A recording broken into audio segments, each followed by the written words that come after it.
will be running from 10 until 3 o'clock, and I'll probably repeat this later because we'll have people cycle in and out. But how it works is we'll have about 15 to 20 minutes of presentation by each student, and then we often look to the primary mentor to ask the first question, and then we get to spend the rest of the 30 minutes, so 10 to 15 minutes, depending on how much time we have, discussing the interesting outcomes and process and work that you've done. I have to say that I am incredibly proud of each and every one of you. I think these theses are all unique and thoughtful and deep and really impressive work, especially for undergraduates. I think these are all even at a much higher level of work. So I'm so impressed by this cohort. It's been a privilege to work with you. And I'm so thrilled to present Anjali's first paper, The Science and Politics of Mars Exploration, Radiation, Biomarkers, and the Colonization of Space, under the tutelage of Professor Johnson, our very own. So thank you. Welcome.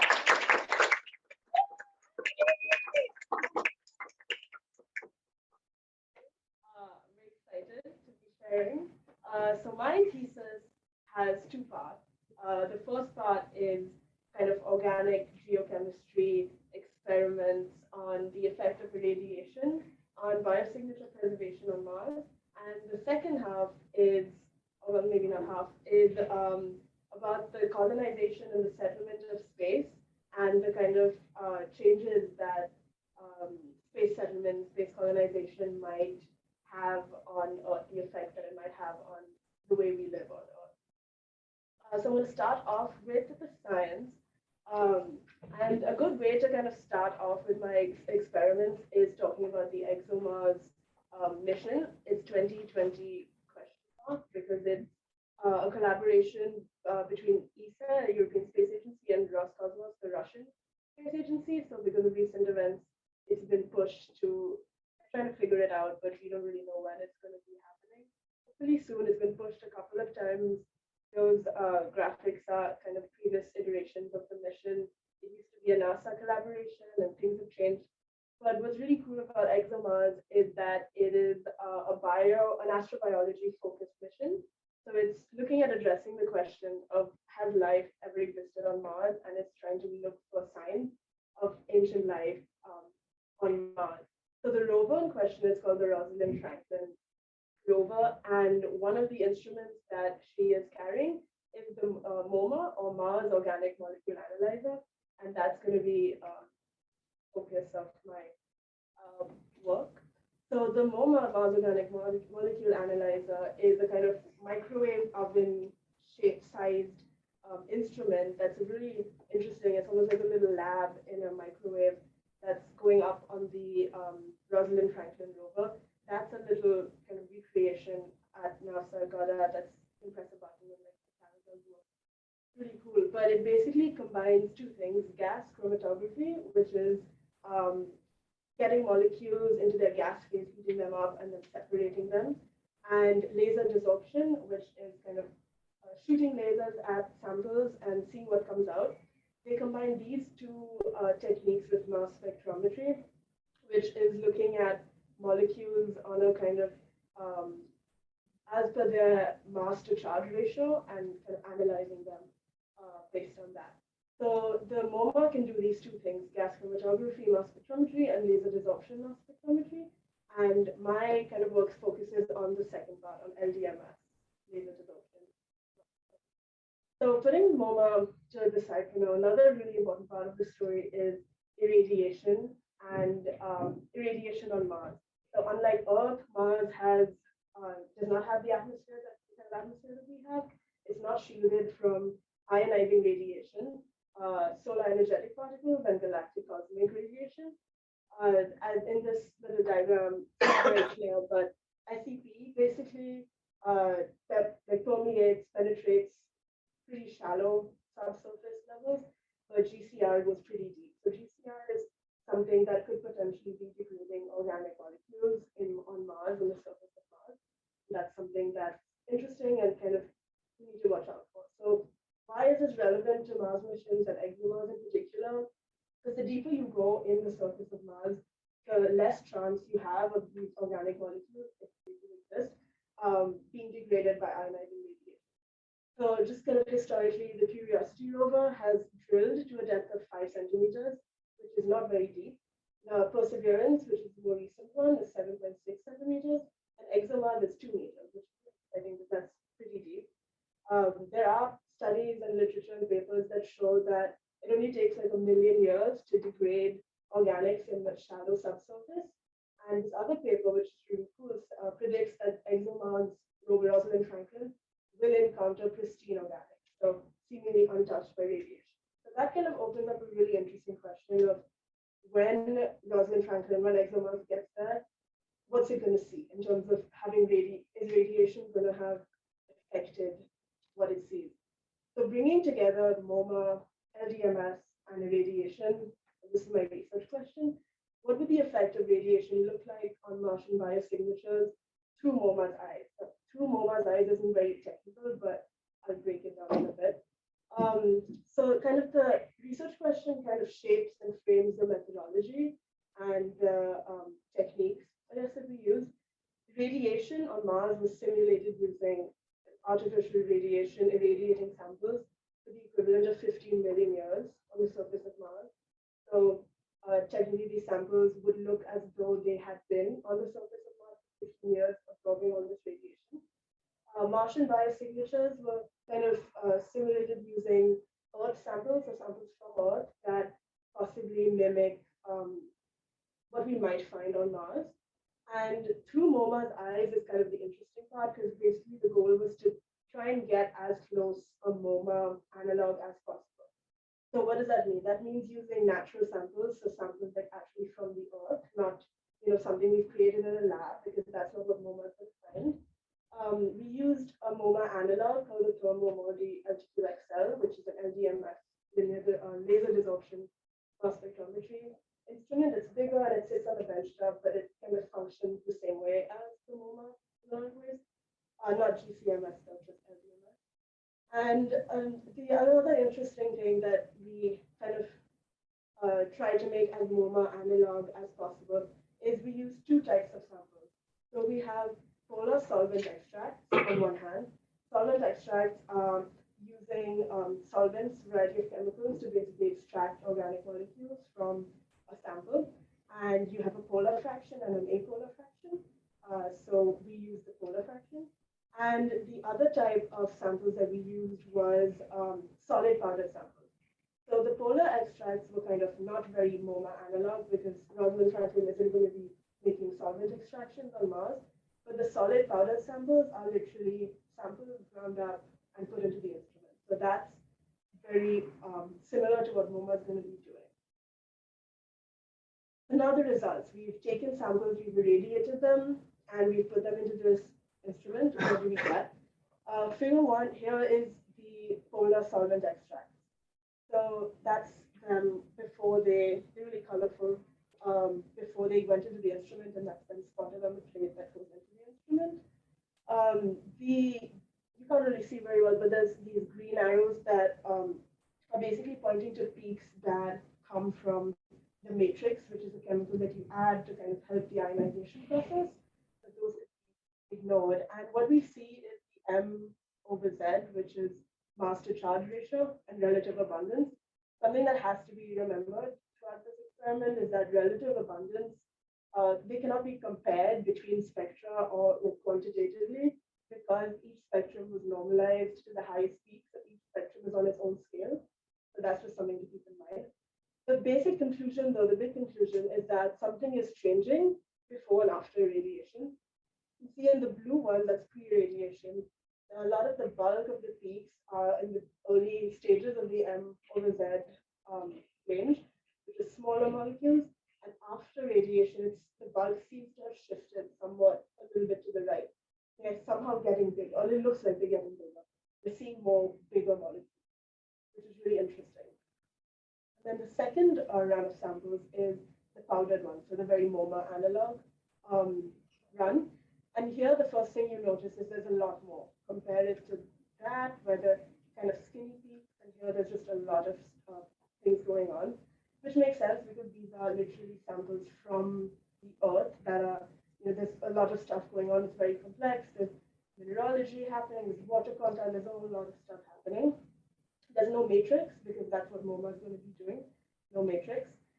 And the big conclusion from here is that it doesn't appear to be that notable a difference compared to the one we saw in here. So here it would be hard, honestly, to even tell that something is definitely happening. So the big two conclusions, polar solvent extracts appear to show a difference in terms of LDMS peaks. And conclusion number two from figure 2 is that this cannot be seen necessarily in the same way in the solid powder sample. So what does this actually mean? One thing it could mean is there's a matrix bias. So the matrix is the chemical used to help the ionization. MoMA will not be using it. The powder samples do not use it. Maybe that's affecting the results somehow, which is interesting because we need to know what's happening so we can interpret MoMA data better.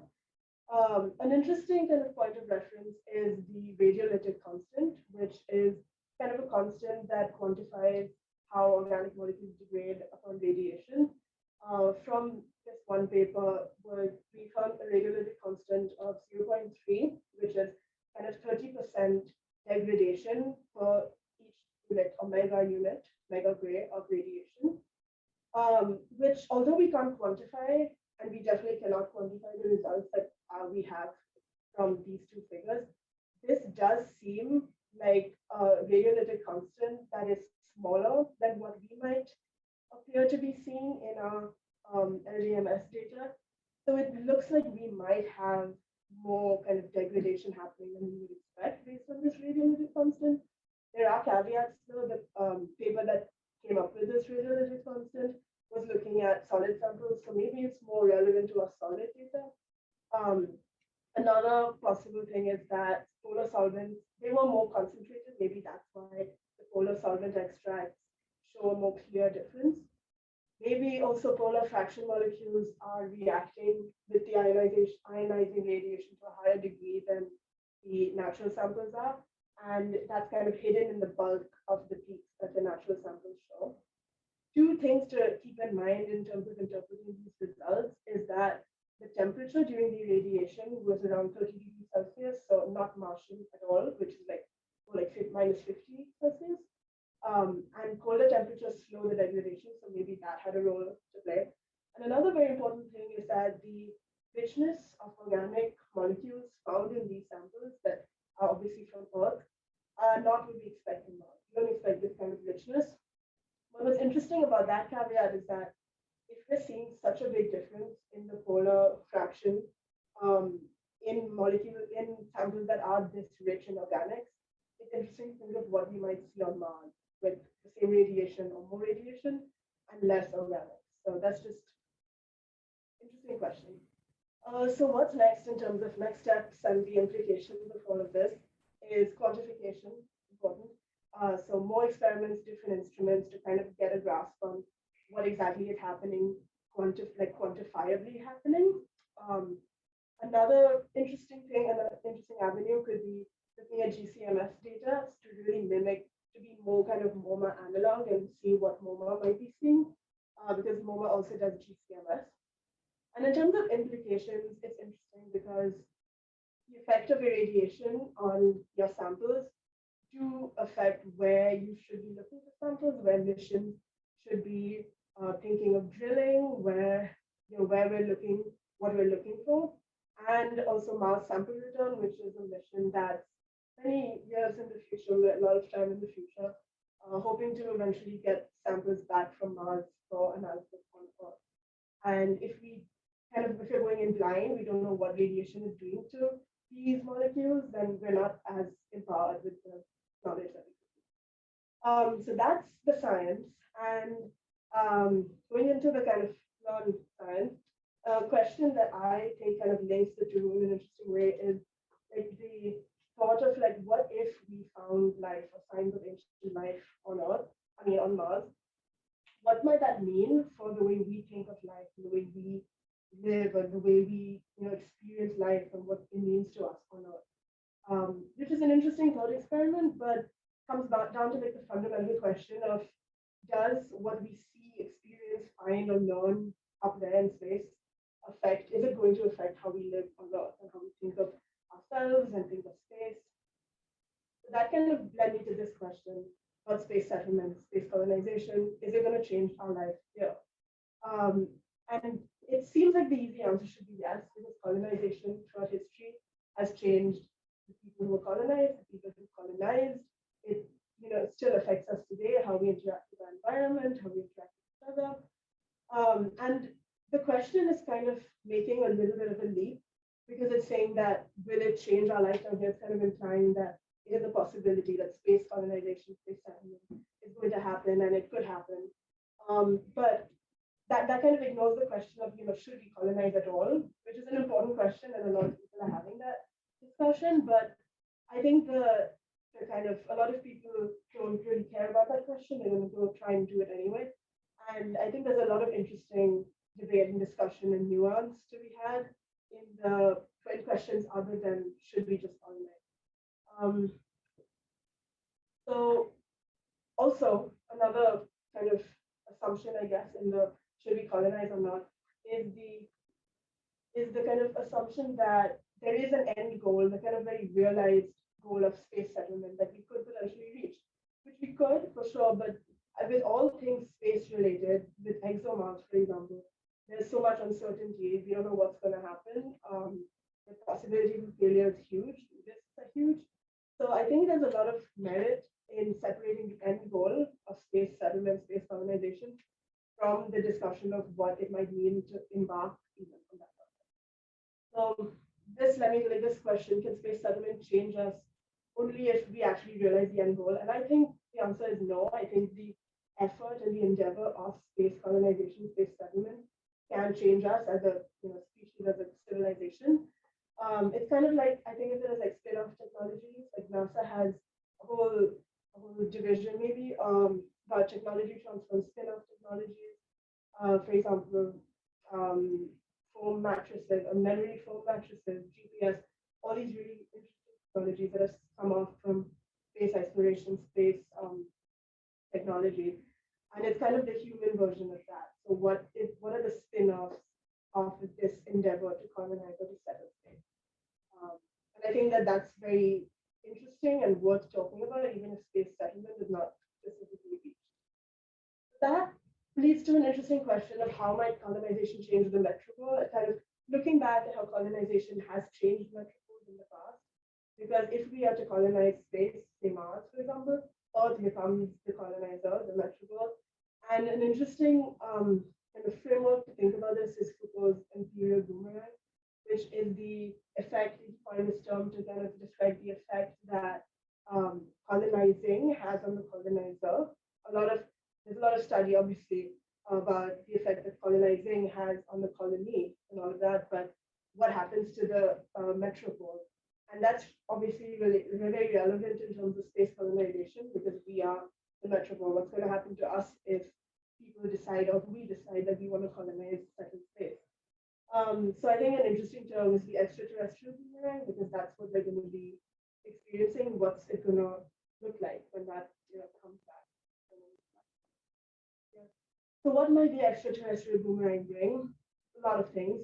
One is possibly a change in how we see state power and space interact.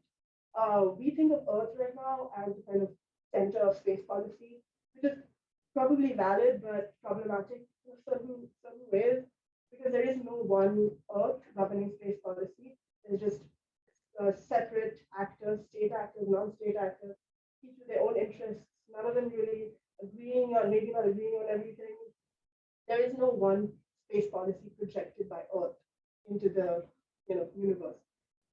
There's also the question of sovereignty. Will states want to settle space, colonize space if they can't claim sovereignty, which right now under the Outer Space Treaty, UN's Outer Space Treaty, they cannot. So these are really interesting kind of discussions to be had maybe on how state power and space interact. Another interesting case study is ExoMars again. The effect of Russia's invasion of Ukraine and the sanctions that prevented that ESA cannot partner with them anymore. So the effect of terrestrial conflict on space endeavors, and that also begs the question, I guess, of the opposite, the effect of extraterrestrial extraterrestrial conflict, maybe one day on Earth. Proxy war, what would that be? So basically, what do we do about it? One possible thing we could do is change our relationship with space and our relationship that we have with each other in the context of space. And an interesting term to describe this is cosmic order, which describes a culture's relationship to space and the cosmos, and how that kind of legitimizes and underscores the relationship and the internal structures of that culture and how it relates to itself, other cultures, the environment. And so right now, the dominant cosmic order is very American Western focused because of the hegemony that these countries have on space exploration. And it's one of kind of colonial extractive thoughts. It's very space is the final frontier. We've got to conquest and discover it, explore it for our benefit. But instead, can we kind of change this narrative into one that's exploration of space, maybe colonization, guided by honoring and respecting humanity's legacy, everyone honors and planetary legacy and the legacy of the extraplanetary legacy of maybe not life on other planets, but the environment, the kind of honoring our environment. And to end, I found this graphic on the NASA spin-off website last night actually, and I think it's really interesting because this is true. There's more space in your life than you think in terms of technology and science and all that, but also there's so much in our day-to-day life and our interactions with each other and the way we think about things that are kind of predicated on how we think about space and how we think about the cosmos, whether it's religious cosmology or it's philosophy, how we think about ourselves and how we relate to each other. Like these discussions might seem really, up in the air, like space colonization, something that happen. But I think there's a lot of merit in talking through the process and thinking about why do we think the way we do. Yeah, thank you.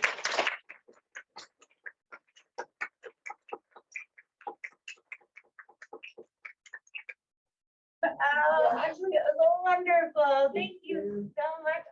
I'm just so proud of you. This is such an amazing thesis. But so I have a question. I actually have kind of two questions, or maybe a question with two parts. But just thinking about how this work has unfolded over this last year. You mentioned ExoMars and European rover, Russian rocket, and then huge conflict in Ukraine, and we were all expecting that mission to launch in September, and now it's just been such a huge blow for the Mars community, especially because instruments like MoMA are going to be really transformative in terms of the data and our understanding of this place. And and you've been thinking about this, and as a STIA major, I'm just curious, like on the one hand, in terms of robotic missions, do you think that the benefits of kind of international collaboration and sort of a more ExoMars model should outweigh the sort of approach of just kind of one nation going it alone, or doing it with, sort of a small level of international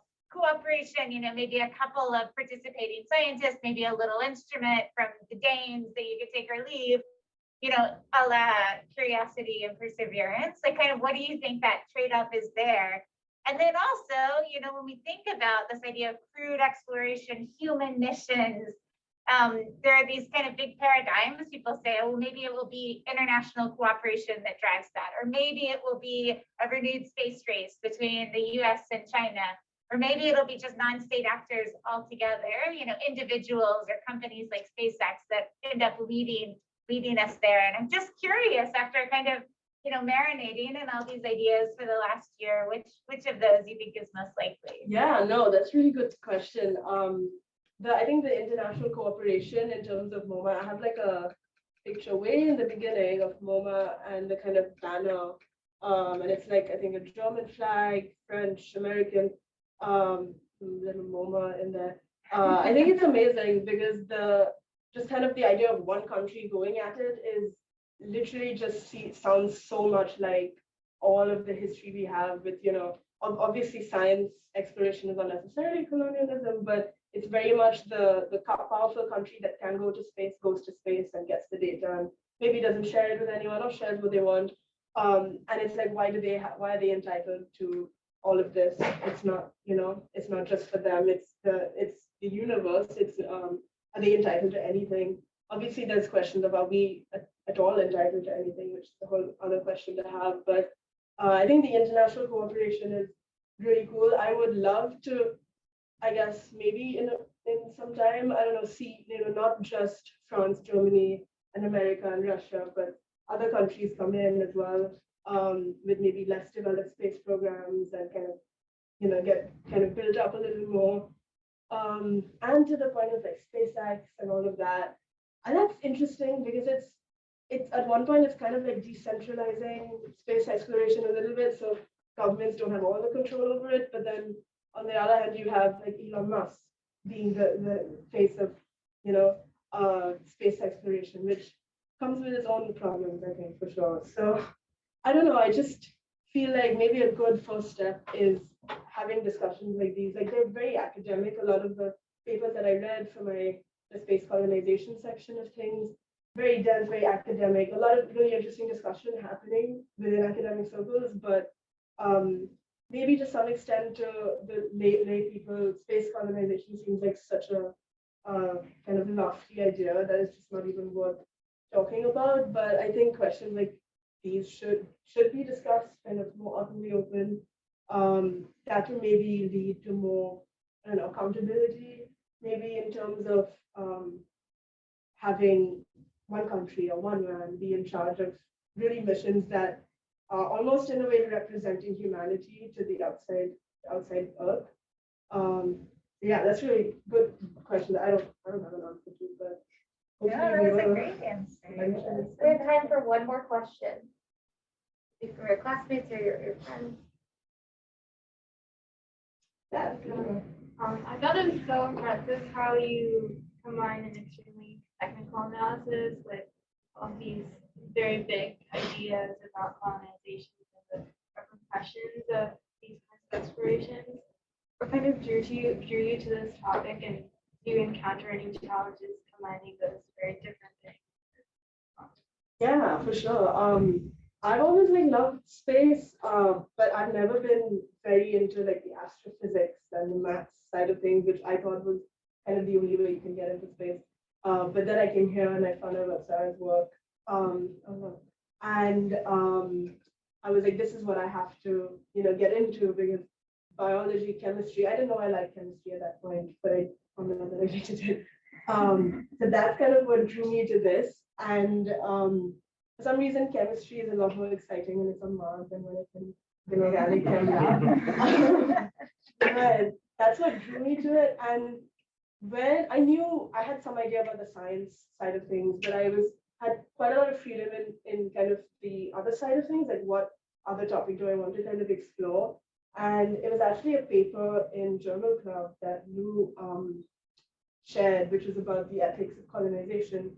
Who gets to be the person kind of in that first ship? Should it be Russians and Americans, or should it be someone else? So that kind of made me start thinking about this, because I used to be pretty big on the like, we've got to go to Mars and like colonize Mars train. Again, I think it's SpaceX's influence, unfortunately. But thinking about this is actually like so much more interesting to me and important than just being on that train of we've got to go to Mars. That's kind of what got me into that. And in terms of challenges, I don't know. I think it was just really, really fun, because on one hand you have the science, which is so exciting and so cool, and then on the other hand, I had a lot of freedom with looking through literature and reading all of these different things. I guess the challenge is kind of collating everything and trying to find unifying themes, whatever, which I guess is space. But yeah, overall it was just really fun.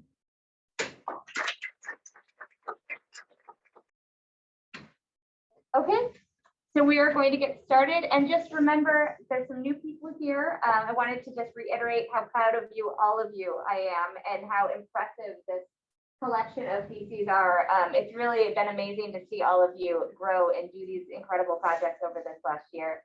So now we have Shuait Nair on an assessment of power and money dynamics among community-based organizations in Nakivale refugee settlement during the COVID-19 pandemic. And I'm the main professor. I don't know if Claire is here. But as we know, the main professor or mentor will ask the first question, and then we'll launch to the group. So if you have a question, write it down and be ready to ask. Dr. Standley's here. Yay! So, hi everyone, I'm Shuait. I did my thesis on, it was basically an examination of the COVID response within a refugee camp in Uganda. So just for some, some background, the main thing I wanted to explore was how COVID shifted the humanitarian landscape, because once it hit, a lot of foreign workers that were a part of international organizations and NGOs within refugee camps fled and went back to their home countries, leaving the bulk of the COVID response to refugees. So my thesis kind of ultimately focuses on how refugees working in these kind of groups called community-based organizations within Nakivale settlement were able to kind of step up and respond to the operational gap to COVID that was kind of left in the wake of the withdrawal of a lot of international organizations within the camp, and what that can mean for refugees in terms of changing the way that humanitarian financing works under like the current system. So in terms of relevance, like why this matters, I think the first thing is that the thesis really tries to aim to focus on how the humanitarian landscape has changed by COVID-19, this event that has affected our world and still continues to affect it. But it also really is an attempt to argue for the greater localization of humanitarian aid, meaning that it's kind of pushing for these giant UN agencies to directly provide humanitarian aid to refugee-led organizations or community-based organizations rather than having them go through an international NGO intermediary. And it's kind of trying to reinforce the idea that refugees themselves are these autonomous agents able to organize themselves into effective and independent entities and manage the crises that are affecting them. So there's a lot of jargon in this thesis, but here are just kind of some of the acronyms. I think the most important one is CBO, Community-Based Organization, UNHCR, which is the United Nations High Commissioner for Refugees, and probably NGO, non-governmental organization. INGO is just an international non-governmental organization. Okay, so kind of moving on to the literature review. What my thesis kind of focused on in terms of the literature review is trying to gain past insight on what humanitarian health peer review literature talks about in terms of structural power and humanitarianism, humanitarian financing and the mechanisms behind that, as well as camp in like global governance, as well as community-based organization activity within refugee camps. So kind of going to the money and power side of things, the big thing is that the UNHCR essentially really serves as the largest humanitarian actor within most of the major refugee camps. And the reason that they're considered the largest one is because they have the biggest budget and they get a lot of their money from countries which are pooling money into the United Nations. And because they have this kind of overarching like head oversight position within refugee camps, they're able to kind of dictate what type of activities occur in refugee camps and the mechanisms of funding. And in terms of funding, there's kind of two ways that they try to fund activities within refugee camps. There's contracting and then there's subcontracting. So contracting is when they hire an organization to not only develop the idea to address some sort of issue within the camp, but have them provide the labor to execute it themselves. But subcontracting is when the UNHCR hires an organization to kind of think of the idea of what's to happen in terms of addressing an issue. And then that organization then hires another organization, usually a local organization, to really carry out the labor behind the project. So there's in the past been a lot of conflict and issues with subcontracting because the kind of subcontractor is usually a community-based organization that's not really getting a lot of recognition for their work. And an example of that within kind of what in terms of my thesis is this conflict between a CBO called Bukati Foundation and an INGO called Allie. I'll talk a little bit about that later. But the ultimate kind of the big point is that CBOs are rarely contracted directly by the UNHCR because ostensibly they lack the technical expertise in implementing area, whether that be WASH, nutrition, education, and a record of self-financing of past funds, especially over a 1 to 2 year time period. So in that kind of respect, the UNHCR argues that a lot of community-based organizations lack a sort of financial competence. So now going to the refugee camp that I was looking at, it's called Nakivale. It's the oldest refugee camp in Uganda, and it's also the oldest refugee camp in Africa, being established, I think, in 1958. It has, so the UNHCR, for each of its operational divisions, so that's like, again, education, WASH, livelihood protection, social protection, it will hire one implementing partner to kind of carry out all those activities.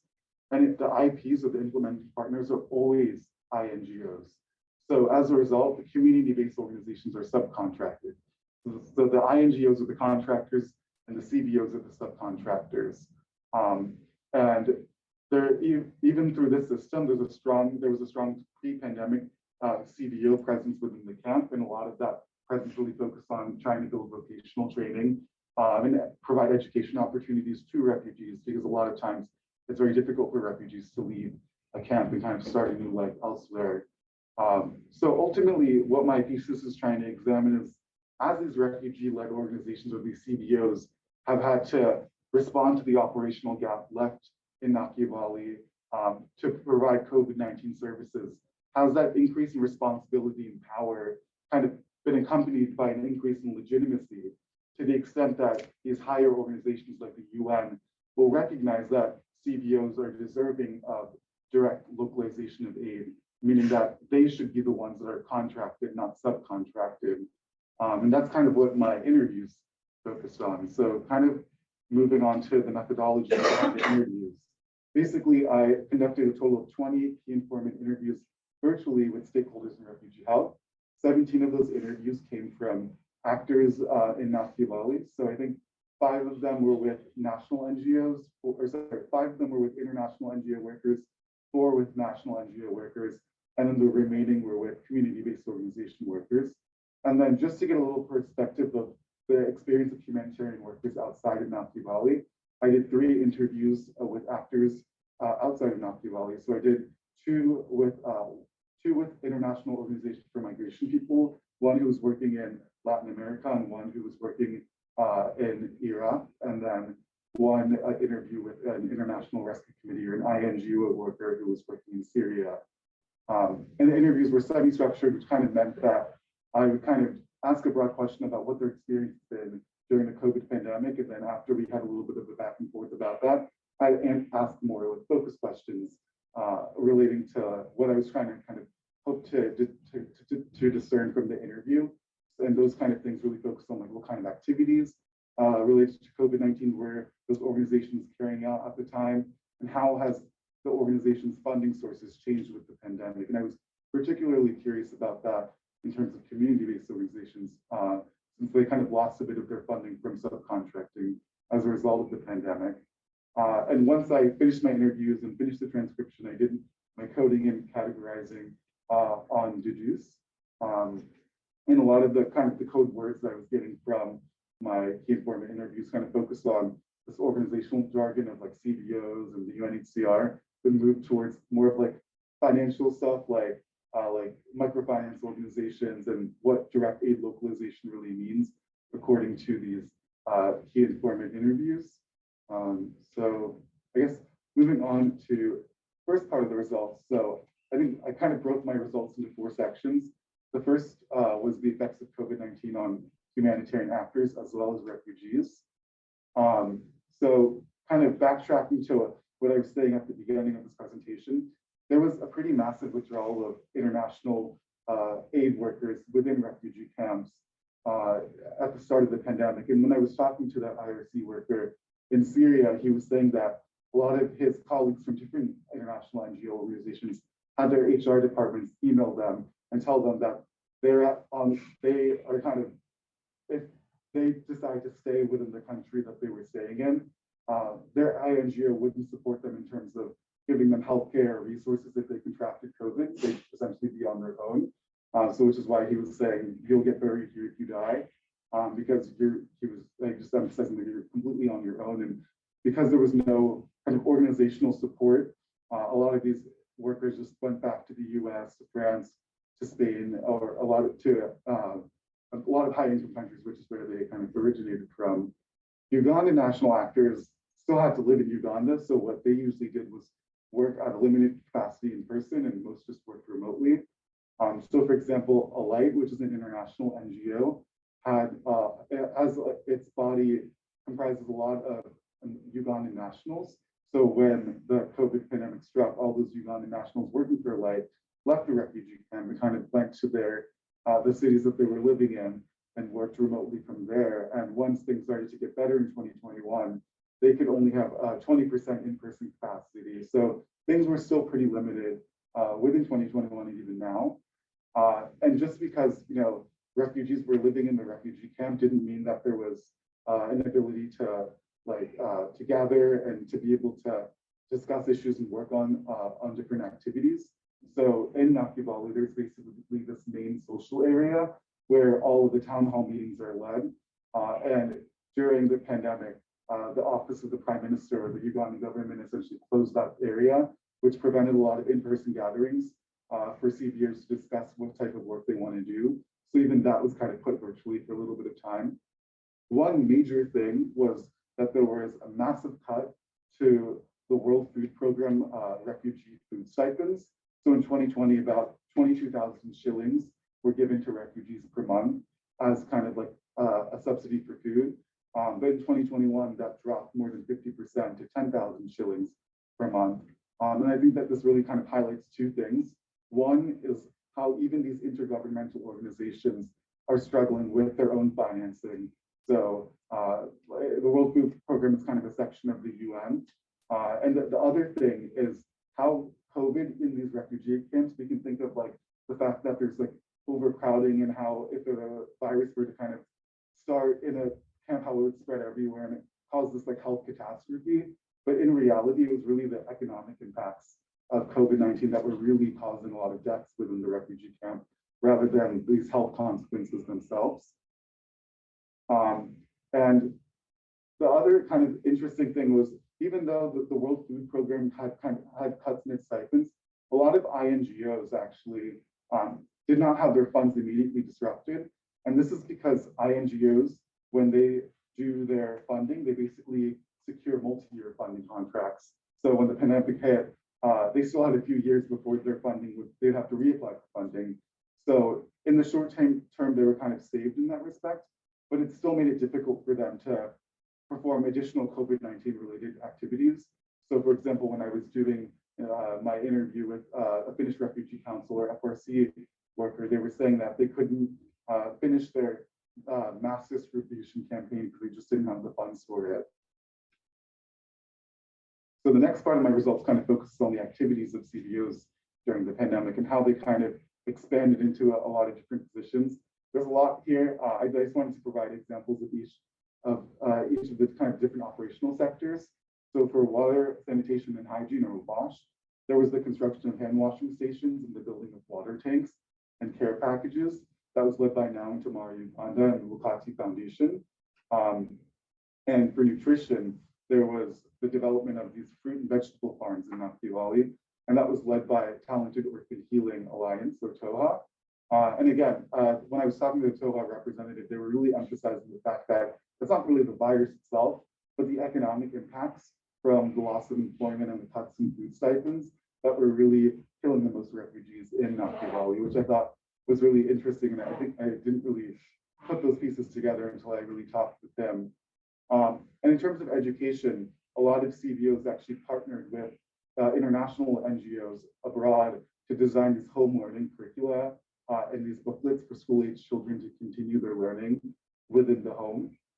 So the CVOs involved in that were STIA, the League for Peace and Joy for Young Generations, and Now and Tomorrow.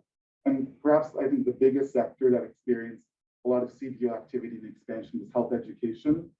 So Localization Foundation, for instance, tried to lead this kind of COVID-19 messaging campaign by broadcasting by radio over Nakivale, because radio was the main means for mass communication there.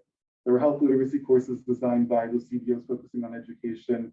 And Savuna did something that was really cool. They essentially trained refugee women to yeah,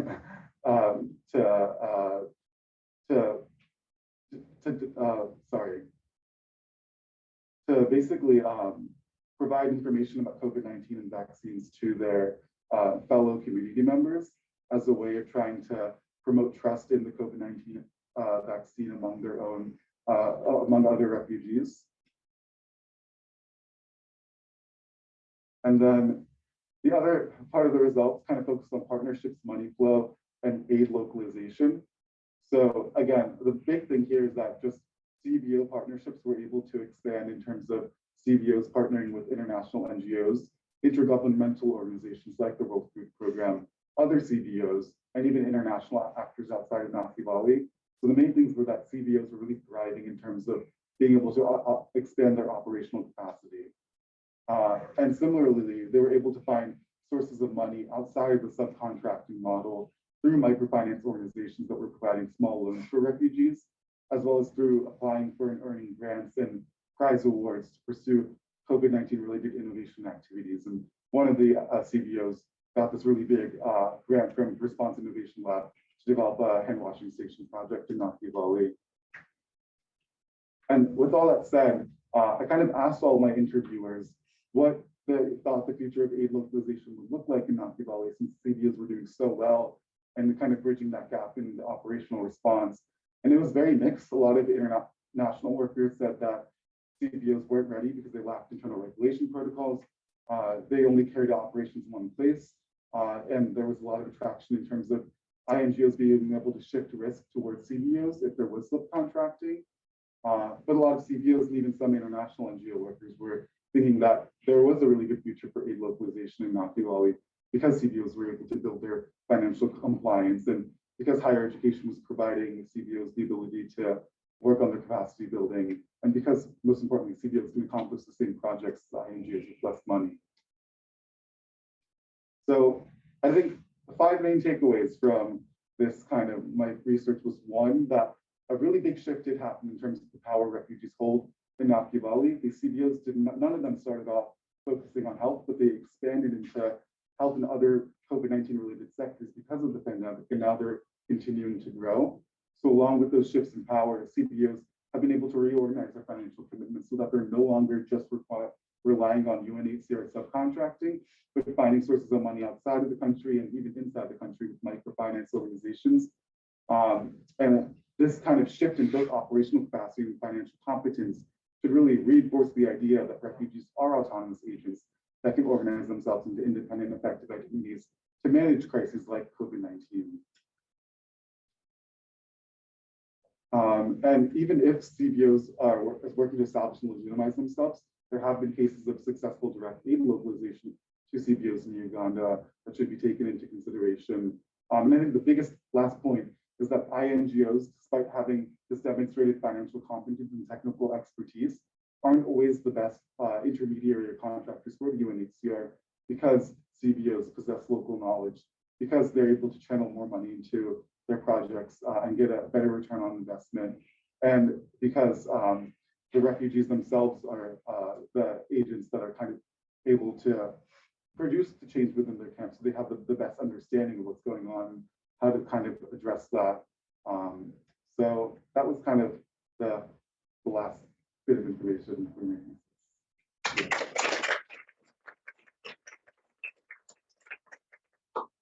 What I really like about this thesis is how you were able to kind of first you were thinking about kind of humanitarianism in general, thinking so broadly, and then you were able to dig in so deeply into one context and really unpack these kind of complexities of what power means and how power shifts in crisis. I thought that was really fascinating. I think the question that we are all wondering is, will this stick?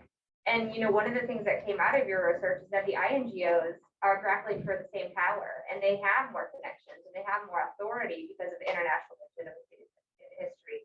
So do you think CBOs will be able to, I mean, there are mixed results and perceptions, but from your study, do you think that CBOs will continue to, after the pandemic, change their position and their positionality, or do you think that it'll go back to how it was? I think there's a really big risk of it going back to the way it was, because INGOs still have a lot of power. And I think because the UNHCR is just really worried about trying to provide aid to smaller organizations that, again, really only operate in one place. But I think that if CBOs kind of, or if the humanitarian financing system changes gradually, rather than, like, for example, rather than having a changing from subcontracting to contracting CBOs, if the UNHCR expanded its implementing partners per operational sector, not just be one actor, but 3 or 4 and include one CBO within that, you can kind of produce gradual change. So I think in the end, there's not going to be any sort of upturning of the humanitarian financing system. I think what we can really hope for is through gradual change, having a coexistence of those INGOs and CBOs as the direct recipients of aid from the UNHCR. Before we open it up to everyone, Dr. Standley has a question. Hi, yes, Shuait, well done. Thanks so much for providing that overview. It's so exciting seeing it all come together. So my question is actually very similar to the previous one in terms of what happens next, but I'm more specifically interested in the technical activities that the CBOs found themselves being forced to pivot towards during COVID-19. Did you get any sense that they found that these were actually activities that could be leveraged for other health programs or for broader community development? Do you see that there was added benefit to them as well? Yeah, I think that's a good point. That's something that I kind of talked a little bit about with some of my interviewers. The big thing was trying to, like, after having this focus on infectious diseases, there was a pivot towards reproductive health and health for like the LGBTQ plus community in terms of HIV. So I think having COVID-19 as the starting point was really helpful in terms of having these CBOs think about what other diseases are out there and how they can work to like protect other marginalized groups within that refugee community. And I talked to a few people that were doing that were starting to develop like grant proposals and projects for women's health. I know specifically women's health and LGBTQ plus health, or with regard to, well, for the women's health, it was more domestic and sexual violence, but for the LGBTQ health, it was more of a focus on HIV protection. Fantastic, thank you.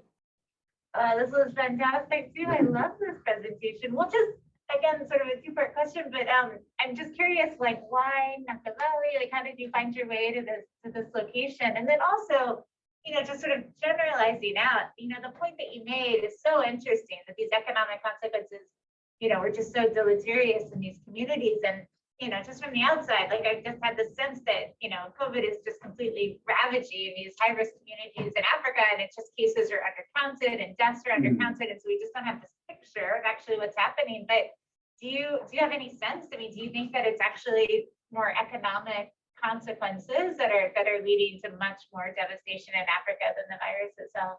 That's a good question. I guess I'll answer the second question first. This is kind of the challenge of of even having a position as like someone from a high-income country that's not even doing field research within that like a refugee camp. So all of what I learned was really gleaned from the refugees I spoke with, and I think just from my own kind of digging within refugee camps, you have such a valid point about like there being underreporting of like COVID-19 cases, but I think like I don't know if this is true or not now, but from what I kind of was reading, I think like it was really shocking how few cases were being reported within refugee camps, and that could have been the result of some sort of underreporting. But I think it was also just like I think a lot of higher income countries were disproportionately affected by COVID-19 in terms of cases, and I don't know if accounting for underreporting would fix that.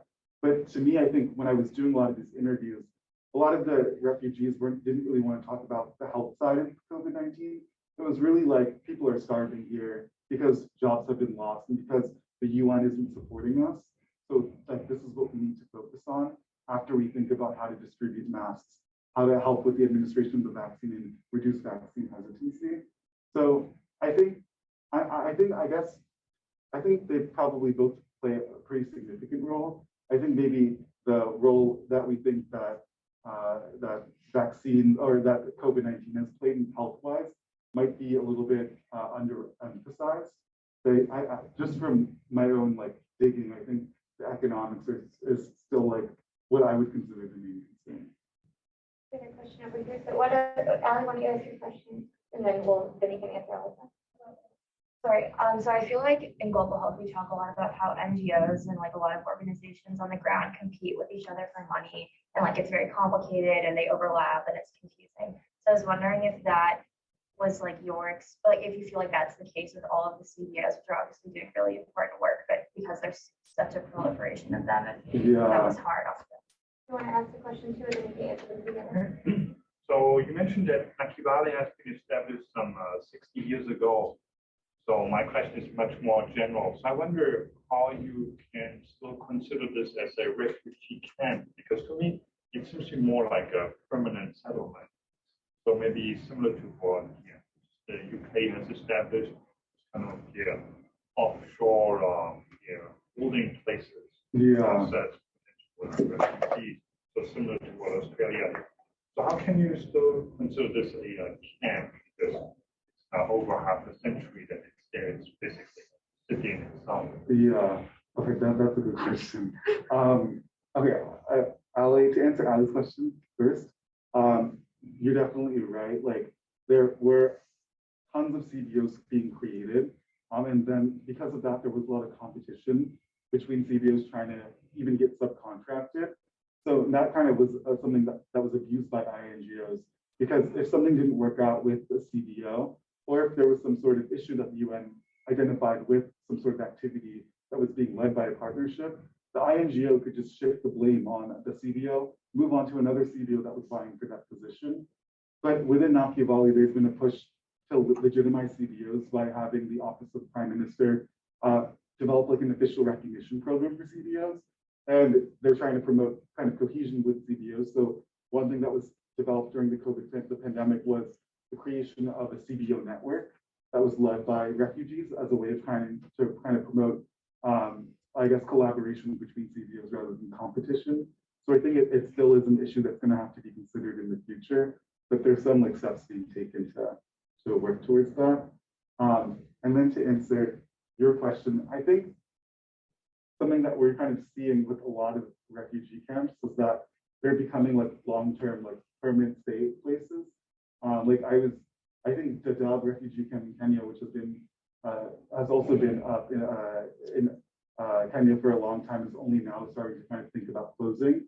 But I think as like these protracted crises in places like the DRC and Somalia kind of continue to recur, at least within the case of Nakivale, this is kind of getting the specifics, but Uganda basically doesn't like has that same kind of idea of thinking of refugees as agents, because they want them to kind of promote economic activity within the country. So within Nakivale specifically, there might be a little bit of economics kind of pulling people to the refugee camp rather than maybe political persecution itself. So it might be more of not just a place to flee, but more of a stepping stone from the life that they were living in Somalia or the DRC or South Sudan.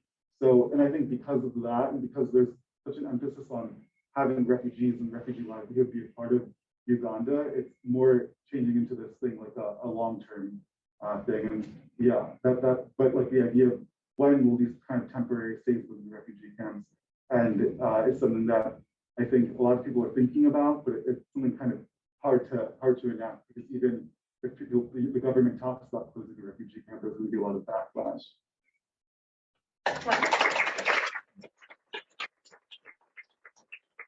Everyone, thank you so much for coming and supporting your friends, your fellow students. This is always one of my favorite things that we do at the end of the year, because we get to celebrate your incredible projects that you have been working on, in some cases more than a year. And it's really my privilege to have spent this year with you. So for those of you who have just come, welcome. This is the STIA Honors Thesis Presentations, and we're on to our third presenter, Allie Cho. Just as a reminder, the mentor will ask the first question, but then please engage and ask the thesis student as many questions as you can, and we'll go a whole 30 minutes. And we'll have 3 presentations, and then the next break will be for lunch, which will be provided in the back.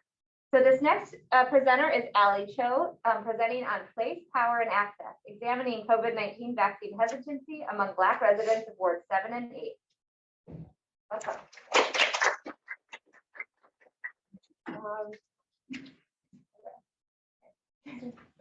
Okay, hi everyone. I'm pretty sure I know like every single person in this room and on Zoom, but my name is Allie. I'm a STIA global health major, and yeah, my thesis is titled Place, Power, and Access, Examining COVID-19 Hesitancy Among Black Residents of Washington, D.C. So the research question that was guiding my project for the last year and a half is what factors drive COVID-19 vaccine hesitancy among Black residents of Ward 7 and 8 in Washington, D.C. Very long, sorry. But I ended up coming to this question because in March, when I started researching, we were about a year into the pandemic. And as a global health major, I was like, I feel like I can't avoid the COVID thesis. So that was part of it. But the other part is that I've really been interested in health equity for a really long time, largely credited to my dad, who's worked in healthcare, and I think he's on Zoom, so hello. But also at the same time, was reading a book about vaccine hesitancy, and COVID-19 vaccines were starting to be rolled out across America. So I wanted to do a case study of Ward 7 and 8, which have populations of Black residents over 90%, to examine how this plays out in a local context. So before I get into like the actual research, it's important to get some context on Washington, D.C. and vaccine hesitancy. So in the context of Ward 7 and 8 history, that really began at the beginning like of slavery. So first, Black slaves were imported as you know, white settlers were coming to this area. Black slaves from Africa were forcibly brought over to work on fresh fruit farms and tobacco plantations. And that was kind of the first influx, I guess, of Black people who moved into those areas, but that was subsequently added to by events like the Civil War, when people, when there was emancipation, and so people moved kind of more north, and then World War I and II, as Black migrants moved north for job opportunities. But despite all of these population influxes, there really was a consistent sidelining of Ward 7 and 8 by the DC government, which was largely elite and white. And so that was reflected in a lot of different things. For example, a lot of the sewage infrastructure that was later developed in Ward 7 and 8 didn't come into the area until the 1920s. But by contrast, DuPont Circle, which I'm sure we're all very familiar with, very white, affluent area, had multiple rounds of renovations, beautification projects, infrastructure developments by the 1880s. So there are these really stark gaps in development. In addition, there's lots of other public services lacked in Ward 7 and 8. Transportation was really poor, remains really poor. The hospitals in Ward 7 and 8, or the care centers, provided really poor quality care to Black residents. The main hospital, called St. Elizabeth's, it was primarily designated as an insane asylum, which I feel like that already says a lot about the placement of it in predominantly Black wards. But even there, a lot of the treatments for Black patients were withheld because they were deemed to be biologically inferior. But a lot of those inequalities, those historical ones, persist today. For example, in wards 1 through 6, the median income is $190,000. It's only $50,000 for residents in Ward 7 and 8. And Ward 7 and 8 residents also have 7 times higher likelihood of suffering from diseases like diabetes or chronic heart conditions, and a 15-year lower life expectancy average. So clearly very big gaps in health inequality. But this pattern was also persisting in the data I was seeing in COVID-19 vaccination and cases. So in March 2021, 50% of the coronavirus cases in Washington, D.C., and 75% of the deaths were among Black residents, predominantly in Ward 7 and 8. But despite this disproportionate burden, I also noticed that there were much lower vaccination rates in Ward 7 and 8, which you can see in this GIF I made of the DC data. And you can see there's just consistent gaps of like 30-ish percentage points throughout the summer. So now getting a little bit into vaccine hesitancy, there's lots of ways to think about this, but a major framework that the World Health Organization proposes argues that confidence, complacency, and convenience affect one's likelihood of vaccine uptake. So confidence refers to trust in the vaccine and its safety and efficacy, as well as the trust in the distributing authorities and infrastructure that are used to give out the vaccination. So low confidence means low uptake, and lower confidence is often reported among minority communities who have faced discrimination at the hands of the government and medical institutions that are supposed to deploy this safe technology. The second thing is complacency. So if you believe that there's a high risk of contracting and suffering from a disease, then you're more likely to take a protective measure.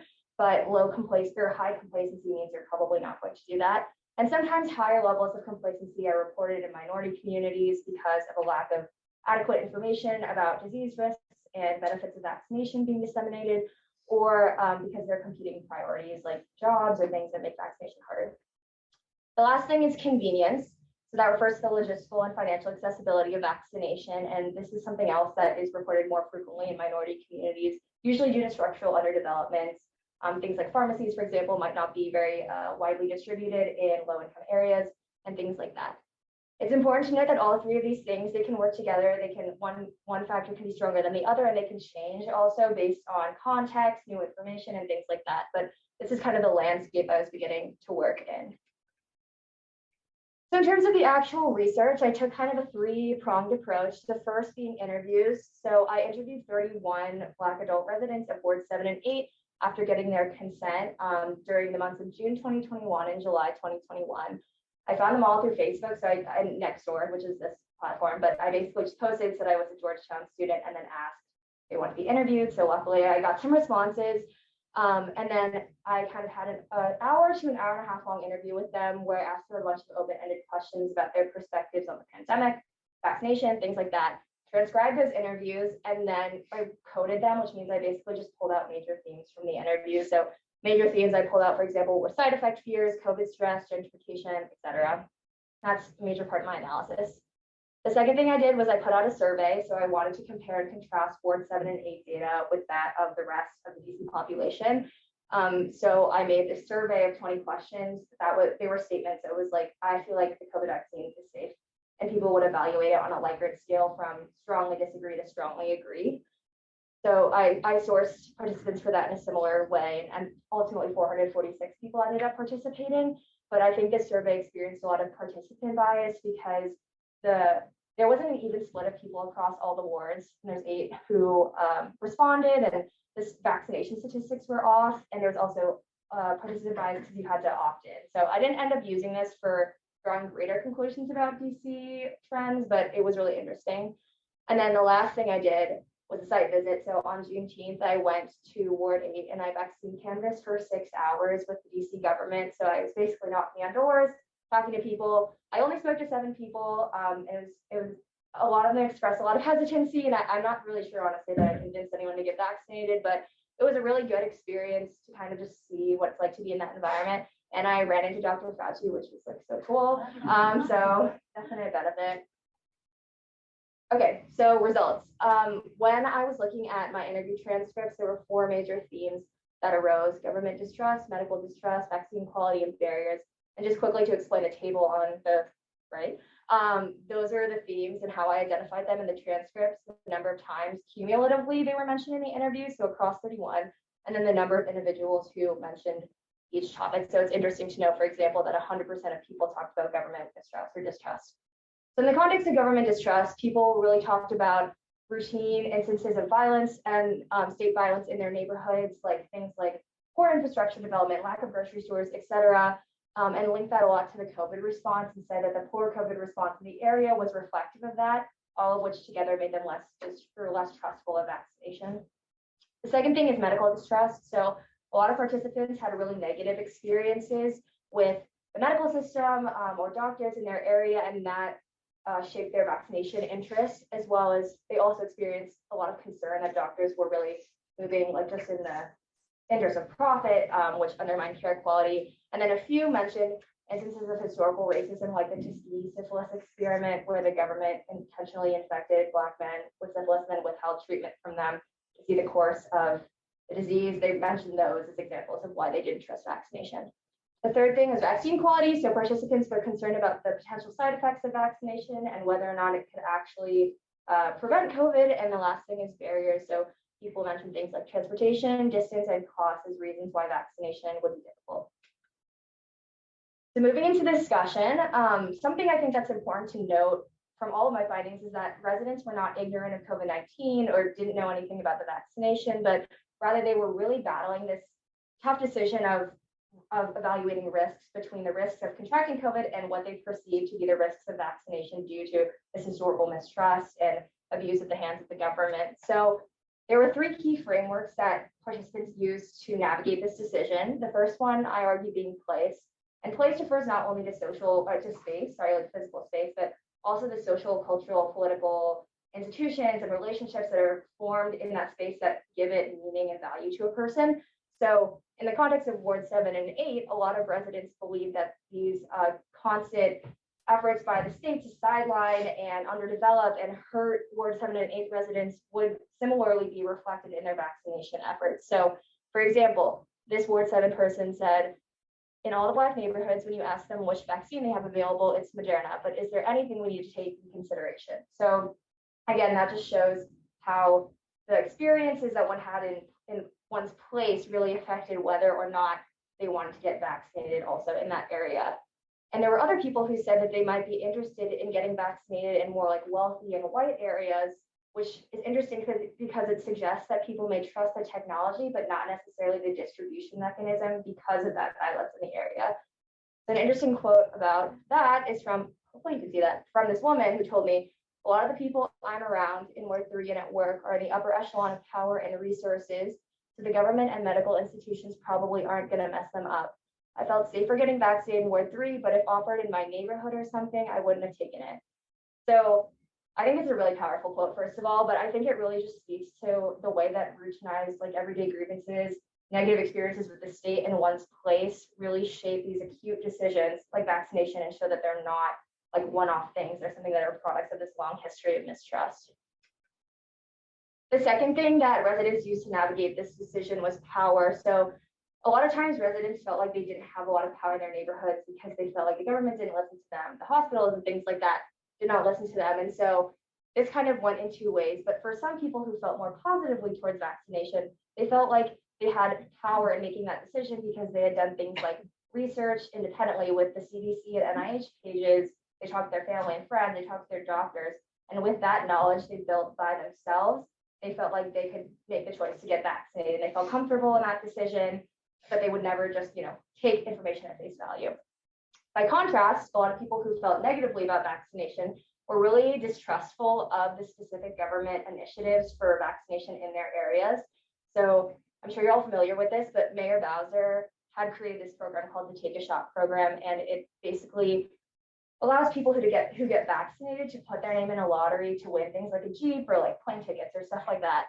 And that caused a lot of suspicion and concern among residents of Ward 7 and 8, particularly because that program was so targeted towards Ward 7 and 8.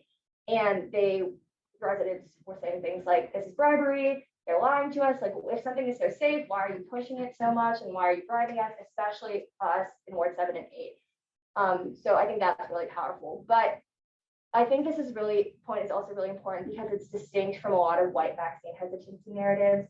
For example, if you think of like white mothers in schools, scholars often conceptualize those narratives of hesitancy as white mothers or power figures kind of using their legitimacy and their knowledge of the medical system, school laws, and things like that to legitimize their vaccine hesitancy decisions and show that they're like continuing to reassert their power in the face of things like school mandates.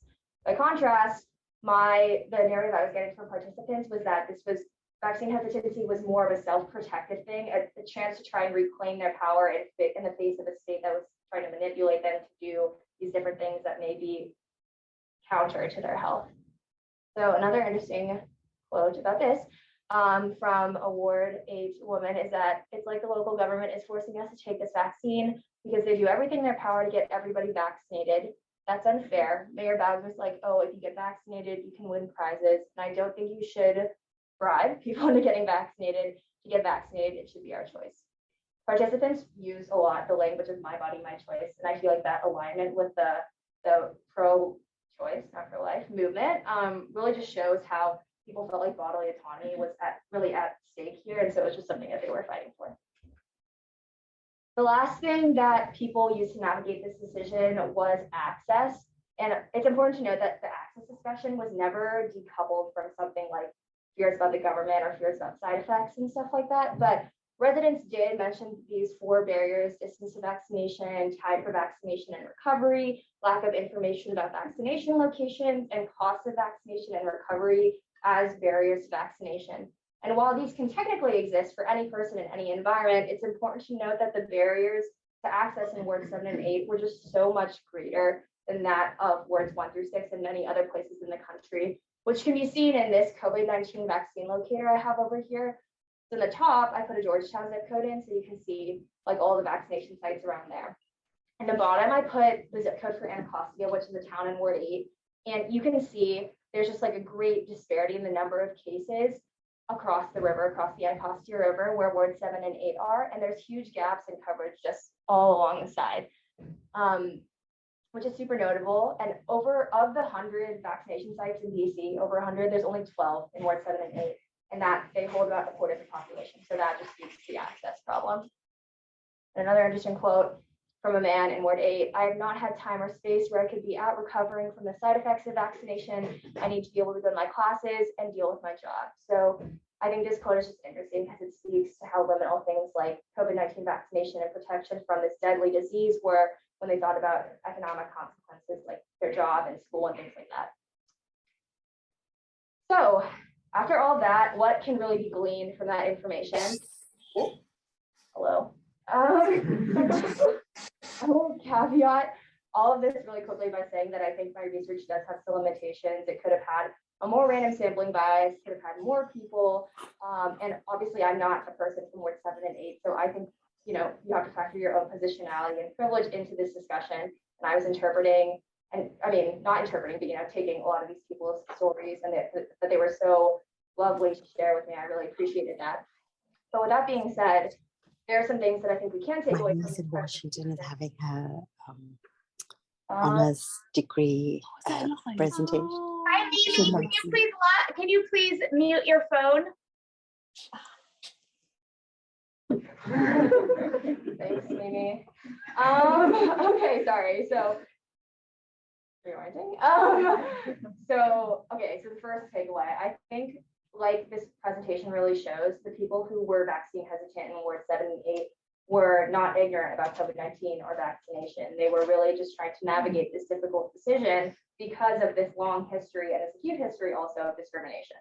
So my first recommendation is that we really need to invest in these communities and their health in a way that empowers and enables them to make the best decisions for their collective. It's important to do these one-off health interventions like vaccination because we know it can save so many lives.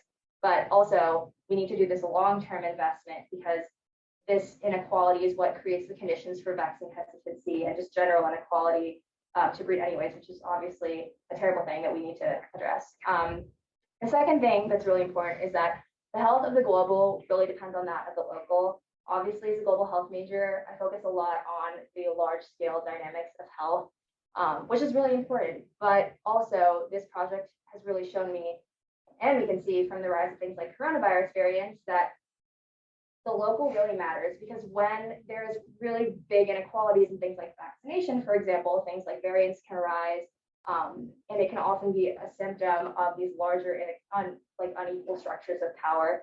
So to focus on the health of the global, I really think that sometimes we need to look on a local scale to understand what's going on in our communities, the complex politics, cultural, and social factors that shape them, so we can create a more just and effective health system at a local level and then eventually at a global level.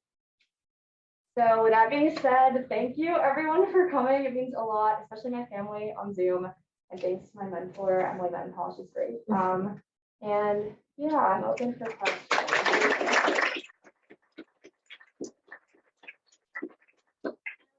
Wonderful presentation, and as you know, I've said, I think this study is really novel and important because the findings specifically that maybe people aren't vaccine hesitant, but they're uncomfortable because they don't trust what's being distributed in their neighborhood is an extraordinary finding that hopefully we can share more broadly, because it really matters. It's not necessarily about the technology, it's about the place and the context. So if you were to kind of communicate that more broadly, what would your recommendation be to Mayor Browser? Yeah, I mean, I think, well, first, so if we're talking about vaccination specifically, I feel like the only way to address vaccine hesitancy at this state is like to put a vaccine mandate in, but I know that would be super expensive. So in the absence of that, I think it's really important to just direct more resources towards 7 and 8 more broadly, like not just related to health things, but also for example, there's only 2 grocery stores in Ward 17 for 25% of the population. That's not really acceptable. The main hospital there is projected to close in 2023. Transportation is really bad into the city across the river. So all of these things build up over time, and they are constant reminders of this history of discrimination. And so there's something that we need to address right now.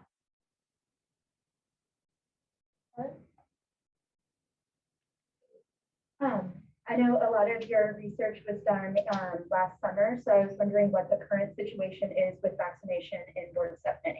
Yeah, great question. So vaccine rates or full vaccination rates, largely, they're still lagging behind the rest of the district because, so I was just looking a couple of days ago, but now the vaccination rates in Ward 7 and 8 reflect that of Wards 1 through 6 at the beginning of March 2021, or like when I started data collection. So as you can see, there was like a year and a half almost of catch up that they had to do, and they're still lagging behind. So that end is better, but it's not great. And the DC government has tried to do things to promote vaccination in that area, like do home visits for vaccination or offer free Uber rides, but that information isn't super accessible or widely distributed. So I don't think they're super effective as of right now. Heather? In your interviews, did you see any reflection of the COVID-19 vaccine hesitancy with childhood vaccinations? Do you believe this will have repercussions, or do you think it's isolated because of the novel nature of this vaccine? Yeah, I mean, I will say that at the time of research, they weren't really vaccinating anyone under 18 or 12, maybe in the middle of summer. But with that being said, I do think a lot of parents did just generally express concern about vaccine hesitance or express concern about vaccinations for their children. And they were frustrated with potential school mandates. So I definitely think that is something that will factor into the discussion a little bit later, and maybe even now.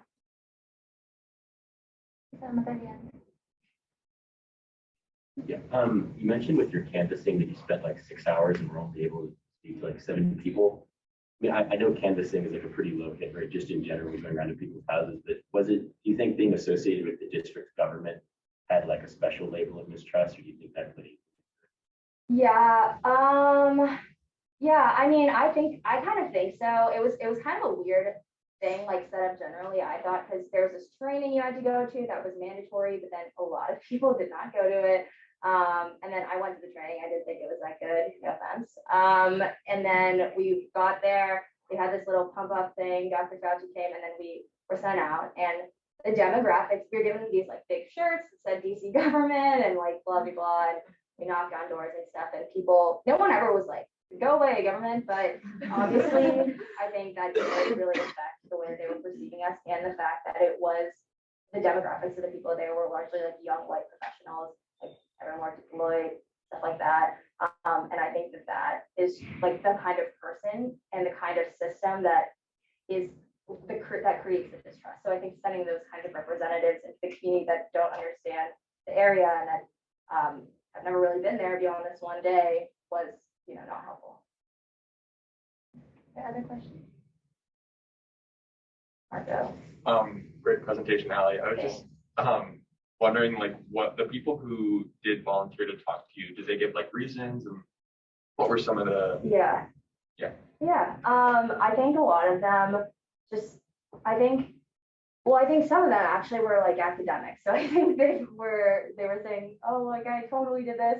And as you already told me, lend you a hand. But some of them were just talking about how they wanted to have their stories heard, and they felt like the government didn't really, or their local officials or anything like that, never listened to them. And so they appreciated the opportunity to share a lot of details, and they got extremely personal, which is so valuable and also sometimes jarring, because it's just a really unique experience to be able to speak to these people so candidly about these problems in their lives. So I was really grateful for that opportunity, but I think a lot of it came from just wanting to be heard. And some people were saying, like, I wish I could just have an authentic conversation with my doctor like you do, because all I did was really listen to them. And so I feel like that, I'm just a student, I feel like that just really speaks to the way that Black people, minority communities are treated in healthcare and government systems. We have time for 1 or 2 more questions. So why don't you speak a little bit, especially since we have some thesis students for this year who are here, talk about your methodology and how you came up with your coding, and maybe some recommendation to really think about when planning your code book and analyzing all of this great qualitative data. It's a lot of data. Yeah. So in terms of methodology, so I'll just speak mostly to the interview part because that was the most like difficult part. So I did all the interviews first. I just so I could get an understanding of like what people were saying, and then I created the first iteration of the code book, which was largely so after every interview I took field notes, and those were really helpful to reference for the code book because they just pulled out the most salient themes in every single interview, so I could look at them later and then make this code book thing. And then what I would say about the code book is just like constantly be reiterating it based on what you're finding. If you find something comes up a lot that you didn't account for, you should just change it. And there's no problem with doing all of that stuff because that's what makes research good, is if it's really iterative. Yeah, did I answer your question? Yeah. Okay. Anyone else have any questions? One last thing, can you talk about what you're going through now, potentially translating a thesis into an article? Oh, yeah. Well, I'm trying to publish this, but the actual thing is 120 pages, so that will not be published. It will be a shorter version with the assistance of my amazing mentor, and then also Dr. Derek Griffin, who works, I think, at the Health Inequality Center at Georgetown. I'm not sure what the name is, which is my bad. But yeah, together we're going to collaborate and kind of make a shorter version of this piece, maybe with some more recommendations at the end or something like that. But I'm really looking forward to that. And yeah, this has been a really good project. Thanks everyone for coming. Hey, some people in the back want to come forward for these next two presentations. Okay, so come up here, teacher students, you can support your classmates.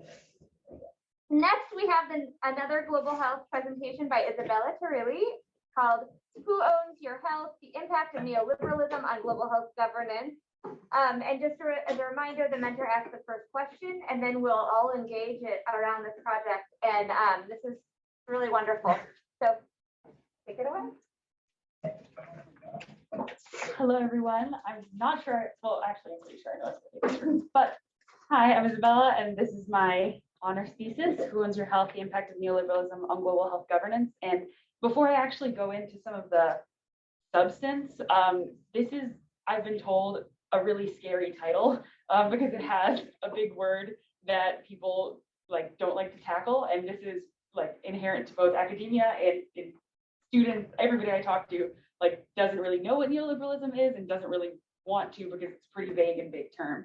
And just so you know, that's also how a lot of my interviewees felt. So nobody's in the lurch there. But I thought that the first thing I would do is kind of walk through what that is before getting to my research question, so we kind of have a basis for what I'm talking about. So to orient everyone, I think a good question to think about is like, what is success defined by in global health? So if you think of like a development project in global health, maybe what we're thinking of as good attributes or good things to look for would be like investment into research, especially if it's clinical or technological, something like making a vaccine or something like producing a pill.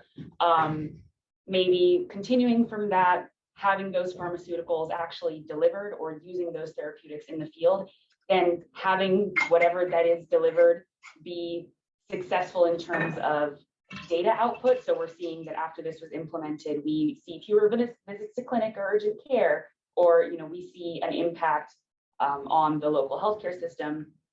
And then continuing from that, those people who have had contact with the pharmaceutical or with the therapeutic are living longer lives, missing less work hours, generally bettering after the implementation of whatever we're talking about. So in that, there are a lot of markers of, there's a lot of evidence of what we would call neoliberalism, because we're seeing that a lot of those are guided by a market or economic thought process. So these are just some quotes from my interviews that expand on what neoliberalism is perceived to be. So effectively a market ideology put into practice that flows throughout global health. So some of the things we're seeing is, again, global health as a market in which money is put in and then better health comes out, and better health is usually determined by a metric or a pool of data. It's usually set by a bunch of key markers like higher private sector engagement and a focus on the individual acting almost as a customer. So there's an interaction with something that's being implemented, and then something results from that interaction. So there's almost a 1-to-1 ratio inherent to this. And perhaps most importantly, there's an overarching importance of efficiency. So we're always looking to be cost efficient. We're always looking for the way to make everything cost less and have the largest impact possible. And as I'm saying this, I know a lot of people are probably thinking, well, that just kind of sounds like common sense. Like, why wouldn't you want that to happen, right?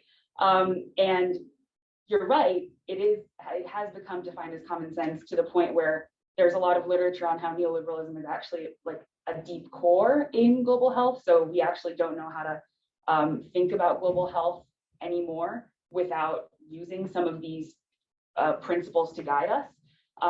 So as I present my research question and go through the what I've talked to experts about and what I kind of determined is how neoliberalism has impacted different actors, I want to make it clear that a lot of this is a critique because neoliberalism hasn't really been great for health, but it's also acknowledging that it is very much a part of how we do global health. And I don't think we can think about global health, especially right now, without taking some of these principles as like an environmental factor. Like that's how I talked about it in my thesis. We can't get rid of it. So we need to know how it's affected our governance so that we can move forward from it. So it's not looking to extricate it as much looking to look forward. So that being said, my research question is, how does neoliberalism manifest itself in the major institutions of global health? And the three institutions that my project focused around, also because these are what were most present in the interviews, were states. And I'm talking about like member states or countries, nation states, however you'd like to term them, the World Health Organization, and non-state organizations. And we're in the SFS, so I do have to clarify that non-state organizations, I'm not referring to like terrorist organizations, I'm referring to everything that doesn't fall into the previous two categories. So like non-governmental organizations, intergovernmental organizations, public-private partnerships, all that kind of stuff. So like many people before me, and I think every single global health project I did interviews, reached out to a variety of experts in global health, policymakers, practitioners, and specifically a lot of scholars who are working in this area, although very different areas, everybody from political scientists to anthropologists in terms of the scholarly field, to ask them about how they thought that what they thought neoliberalism was and how they thought neoliberalism impacted global health. And I was able to get a lot of really different and really interesting responses.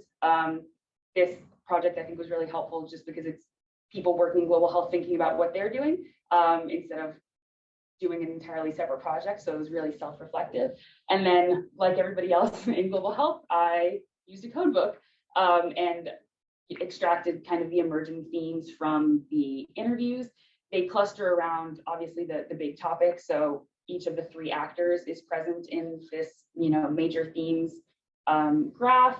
So is the concept of neoliberalism, and then the international health regulations that I'll settle on at the end as kind of an example of how all of these actors, as impacted by neoliberalism, work together. So the impact on states has to do with a shift of power. And the SFS is going to love this because I'm going all the way back to Westphalia, baby. So this is where it all starts.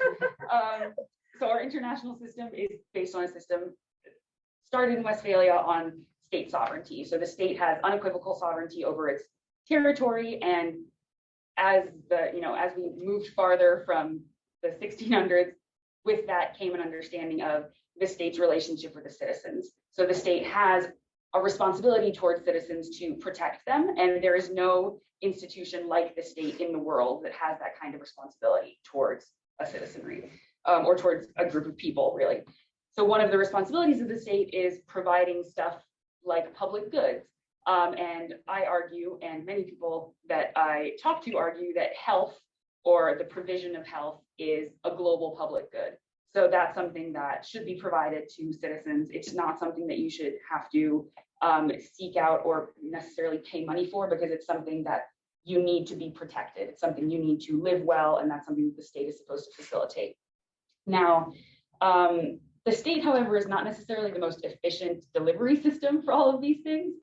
So along with that fact and the fact that structural adjustment programs to deal with debt and economic crises in the 70s and 80s became relatively common, you have the private sector moving into the space of health, which causes a little bit of an interesting dynamic because there is a divide between public and private. Those concepts are divided, but now you're having private entities involved in the delivery of a global public good or a public good. And what is the issue that comes from that? So a lot of the people I spoke to agreed that it had a negative impact because of this blurring of the line. Unlike the state, the actors, non-state actors, have no responsibility towards the citizen. So the citizen does become a bit of a customer, and there is a different impetus for them to be involved. Now, this doesn't always happen. A lot of these are political. There are very few pictures that come up when you're searching global health, public good, and the impact of state, structural adjustment programs. So you can blame Google for some of these pictures. But here, when we're talking about the declining role of the state, I think it's also important to talk about the fact that a lot of these states that had structural adjustment programs, this isn't happening in a vacuum. This is happening in a post-colonial setting where it's really hard for a country to say no to an organization that's coming in and offering money to help with the delivery of health, because health needs to be provided, right? And so at a certain point, you're providing it whether or not the state can be like the main factor in it. So that's what we can argue. We can argue that the role of the state has declined as neoliberalism has been more underscored. Then we go to the impact on the World Health Organization. And here we get into a lot of the history of the World Health Organization, because from its beginnings, this is one of the earlier director generals of the WHO. You can argue that the World Health Organization was never a real World Health Organization. It was just really powerful regional offices with relatively poor central authority. And that devolved as time went on. The person on the left is, oh my God, Nakajima, almost messed his name up, who was the director general after Mahler, who came before him, who basically was accused of like large corruption, gross mismanagement, did not leave in a great light. And by the time he left the organization, there was a reputation of the WHO as being not very useful, poor coordination, didn't have a lot of authority or legitimacy in the global sphere. And so that's when Brundtland, who was the following DG, was elected with a lot of support from the West, with the promise to include the private sector more in health, because that was going to be more cost efficient and that was going to be more successful. So you actually see the WHO kind of as a strategic choice, employing neoliberalism to boost its own authority and legitimacy in order to survive. And this brings in the public-private partnership. And as a corollary to this, you also have an idea of like new public management coming in that is, again, the sense that cost efficiency and the efficient delivery of services is most important. Again, going back to a theme, the UN system is not your cable company, which is something one of my interviewers said. It's not the same as having a private service. So health is fundamentally different, and this approach really isn't working for the efficient delivery of health. And then, though this actor has been mentioned before in both of the previous conversations, we also have non-state organizations that really were the ones to fill in the gaps being left by the previous two as they were affected by neoliberalism. And all of my interviews squarely across the board talked about how the system was fundamentally changed by the influence of non-state actors. And again, this has to do with the reframing of the citizen to the consumer. So there's not as much of a consistent health coverage across the board. And it's also because these non-state organizations don't have the same responsibility towards citizens, but they also don't have the same drive. Bill Gates is head of the Gates Foundation. I'm sure we all know him as a rather rich fellow. I think we can say that. And he has spoken openly about his goals of basically implementing technologies to make health more available, but also more cost efficient, and treating his foundation like a business, which, going back to things that I've previously said, doesn't really work for health because it is a public good. So it's not meant to be kind of privately delivered in this way. And it's also contributed to an over focus on technology because, again, going back to what I said at the beginning, it helps with that one-to-one ratio, right? You put there's one implementation and it has one result. And tech is a really good way to do that, right? Because you have a vaccine that's addressing one disease, and then that's going to lead to a better outcome. And you can apply that to a bunch of the classic kind of development scenarios. So we think of the AIDS crisis, for example, antiretrovirals. So you have AIDS, you have antiretrovirals, and then you have a better outcome. Never mind all of the social, cultural, political complexity that comes along with that kind of a pandemic. And then finally, to pull this all together, and perhaps just to satisfy my obsession with international law, I tie this all back to the international health regulations. International health regulations are the piece of international law that is dealing with the regulation of public health emergencies of international concern. And I argue that with the support of my interviewers, I'm not just making this argument unfounded, but that this is an example of where we can see all of the actors and their neoliberal faults working together. So the international health regulations are international law. They don't have an enforcement mechanism though. So it's basically, though it should be customary international law to comply, especially in a time of emergency, what we saw during the COVID pandemic is that the states really went their own way. They chose their own route. This led to a very individual addressing of the pandemic, which is obviously not the ideal addressing of the pandemic, given that it's a collective problem. And a collective problem needs a collective response. And when a collective response wasn't had, that ended up a little bit problematic. And I know I'm talking to a room of people who missed 2 years of school, so I'm pretty sure you'll all agree with me there. So we have this problem of the states underfunding the mechanisms under the IHR because they want to go in an individual route, because the IHR also includes kind of a protection for calling a pandemic, because we want to protect international trade and the international economy. So there's that thinking around, oh, well, what is this going to cost us? What is the impact on the economy?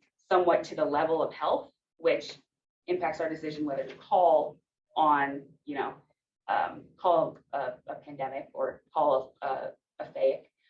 That led to an inadequate response. That led to a lot of non-state actors having to fill in. So again, like I said before, like Bill and Melinda Gates with their vaccine initiatives, or we're all familiar with local organizations kind of stepping up to help during the pandemic.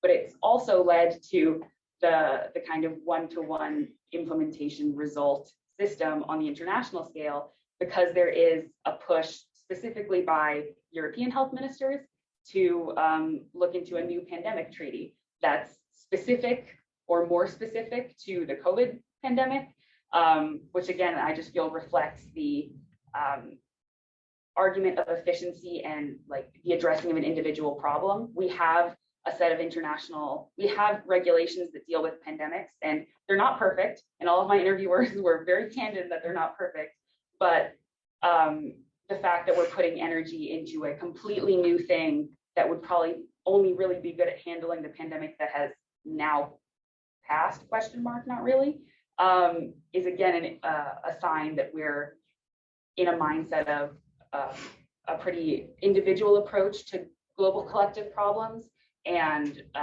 that we're not working as a collective when it is most needed. And I argue that it's most needed in places like health and global healthcare. So thank you for listening to me.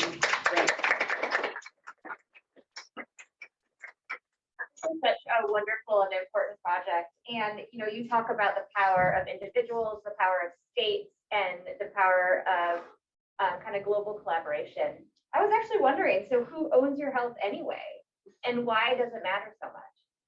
Well, I thought about that a lot when I was titling this project, because ultimately you own your health, right? Your health is yours, and you, just like Allie was talking about, it's health is an individual thing. However, health is very much also a global dynamic. So we can't think of health as exclusively personal, but we also can't think of it as exclusively global or like mandated by a country or helped by the Gates Foundation. So really, health is also, I see health as dynamic in that way. I see health, using the adjective that I used during the presentation, as collective.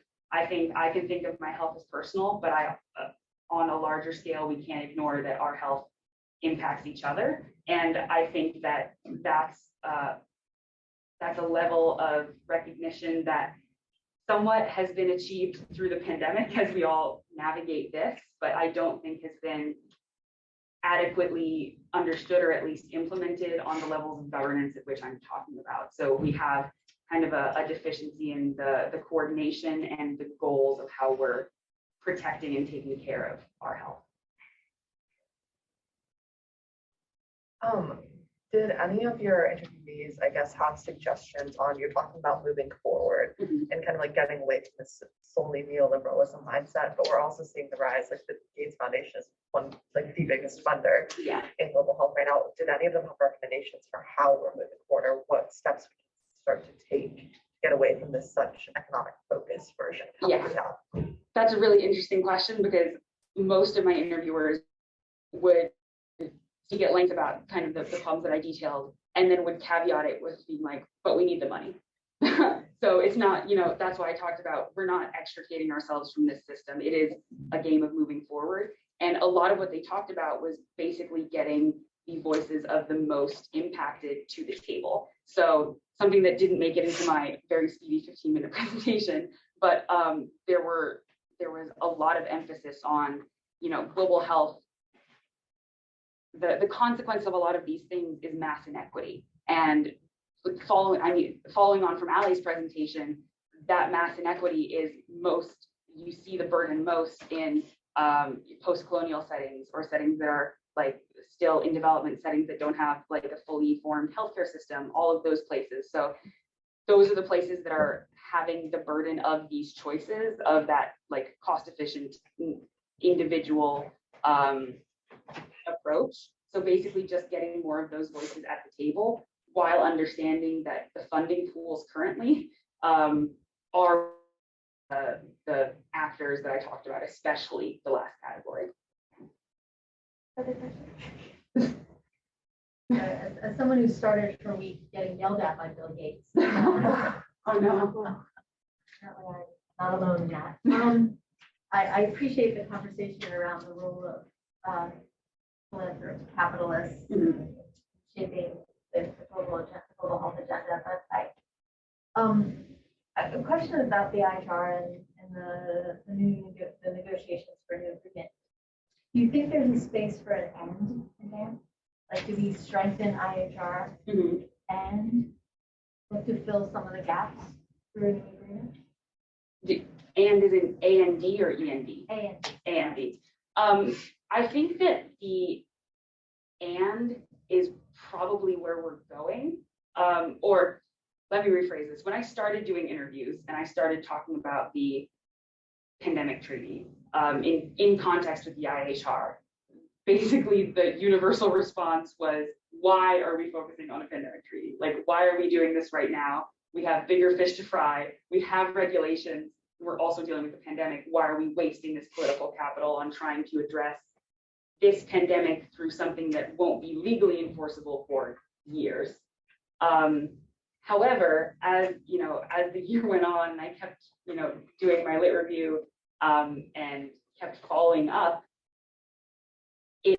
I realized that the pandemic treaty, or whatever is going to come from that, was becoming a useful way for at least some of the scholars to express not only their discontent, but to address the deficiencies with more strength than they would be able to with the IHR amendments.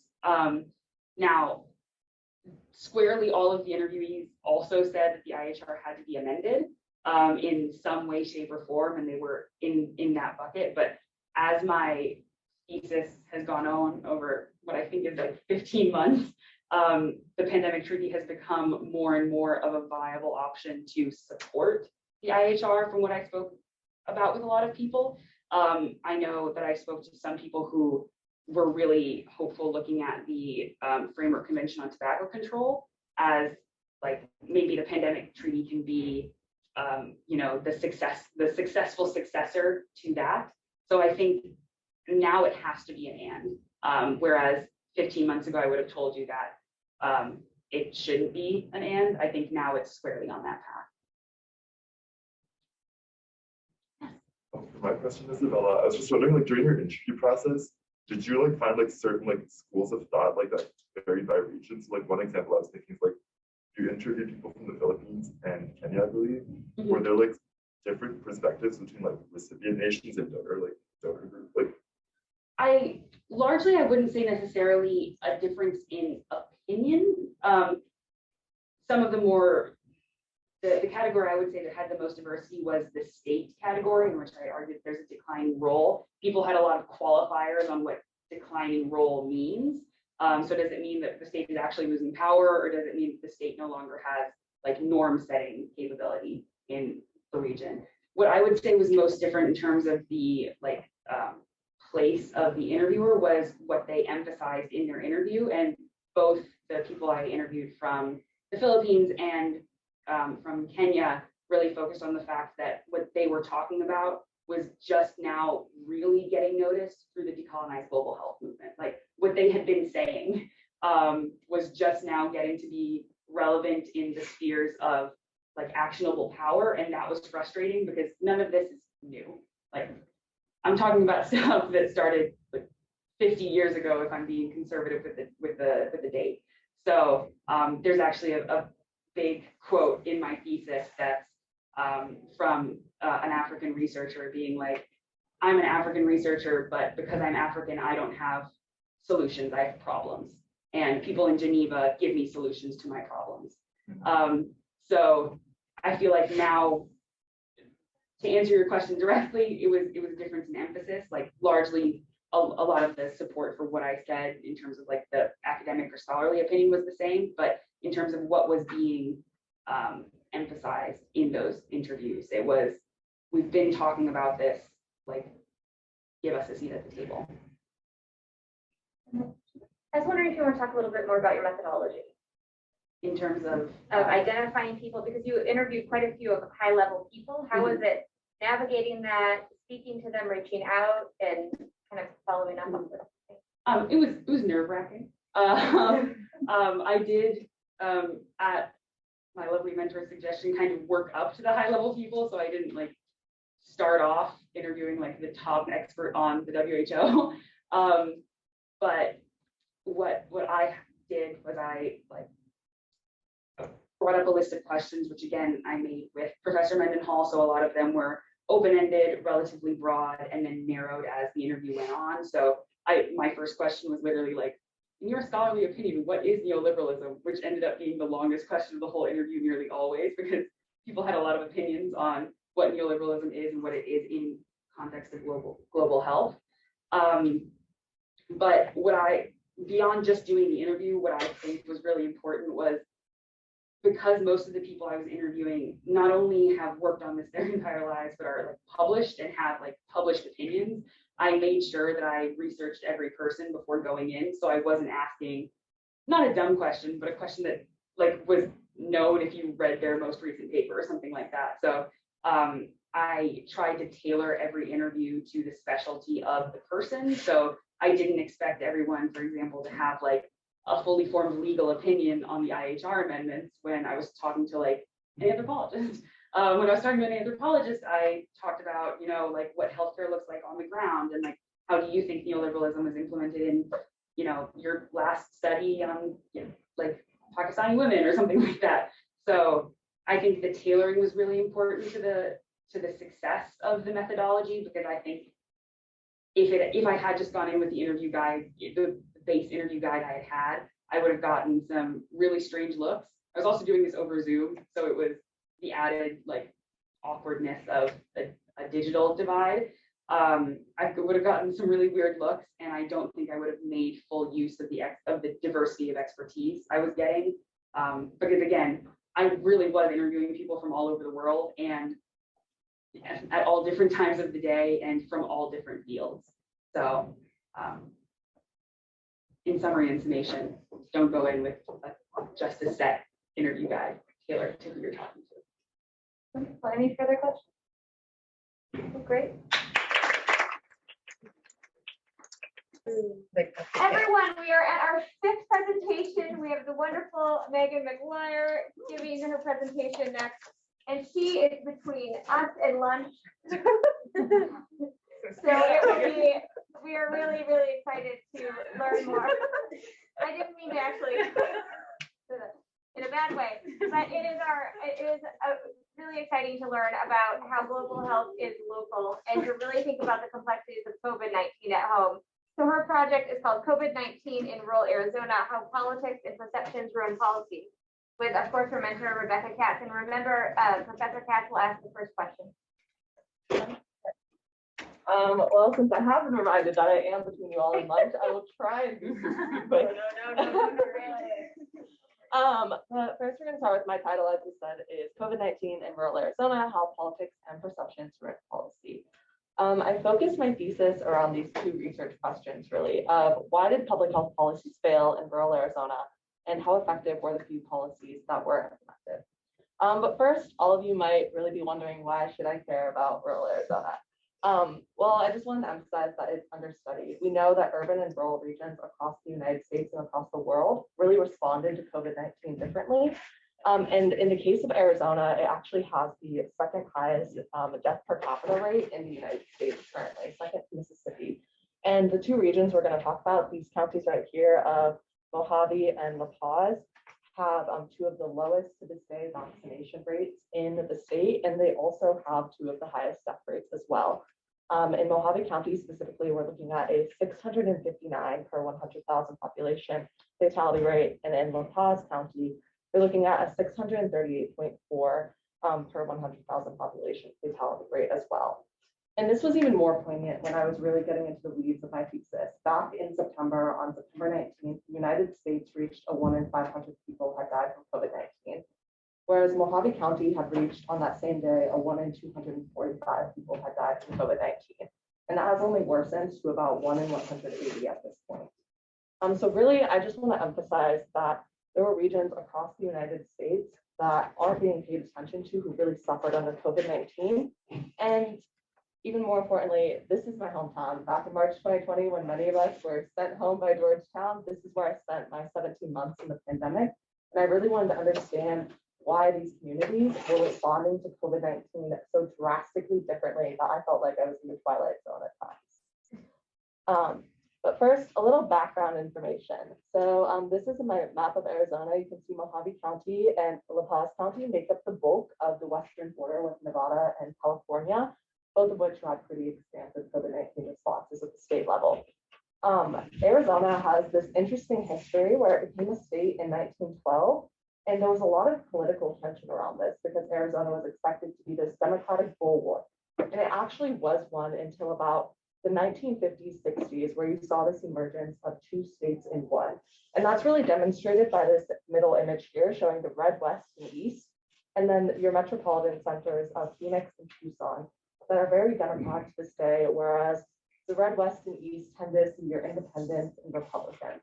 And that's really shown in the statewide divisions of how politics are seen, with about 33% of the state is independent, 35% is Republican, and then the rest is Democratic, with about 1% of the population identifies as libertarian. It's a very politically dynamic region, and with Mojave and La Paz County seated firmly in the red west, they voted overwhelmingly for Trump in the 2020 election, with about 75% of the population voting for him. And we're also the location of one of his final rallies in Bullhead City, which is like right here on the border, in October, right before the election.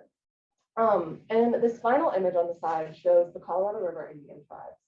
So Mojave and La Paz County are actually home to 5 federally recognized Indian tribes. And the crit was important in the context of my study because their main population is in Parker, Arizona, which is in La Paz County, but it's also the main point of the crit people. And they, because they are an Indian country, have full jurisdictional rights and were able to create their own response to COVID-19 that really was relevant in the context of these interviews I will go on to discuss later and how policy played out differently between different levels of jurisdiction. Now, I really pursued 3 different avenues for my literature review, that of policymaking, what is the state of rural health, and what is the importance of rural identity.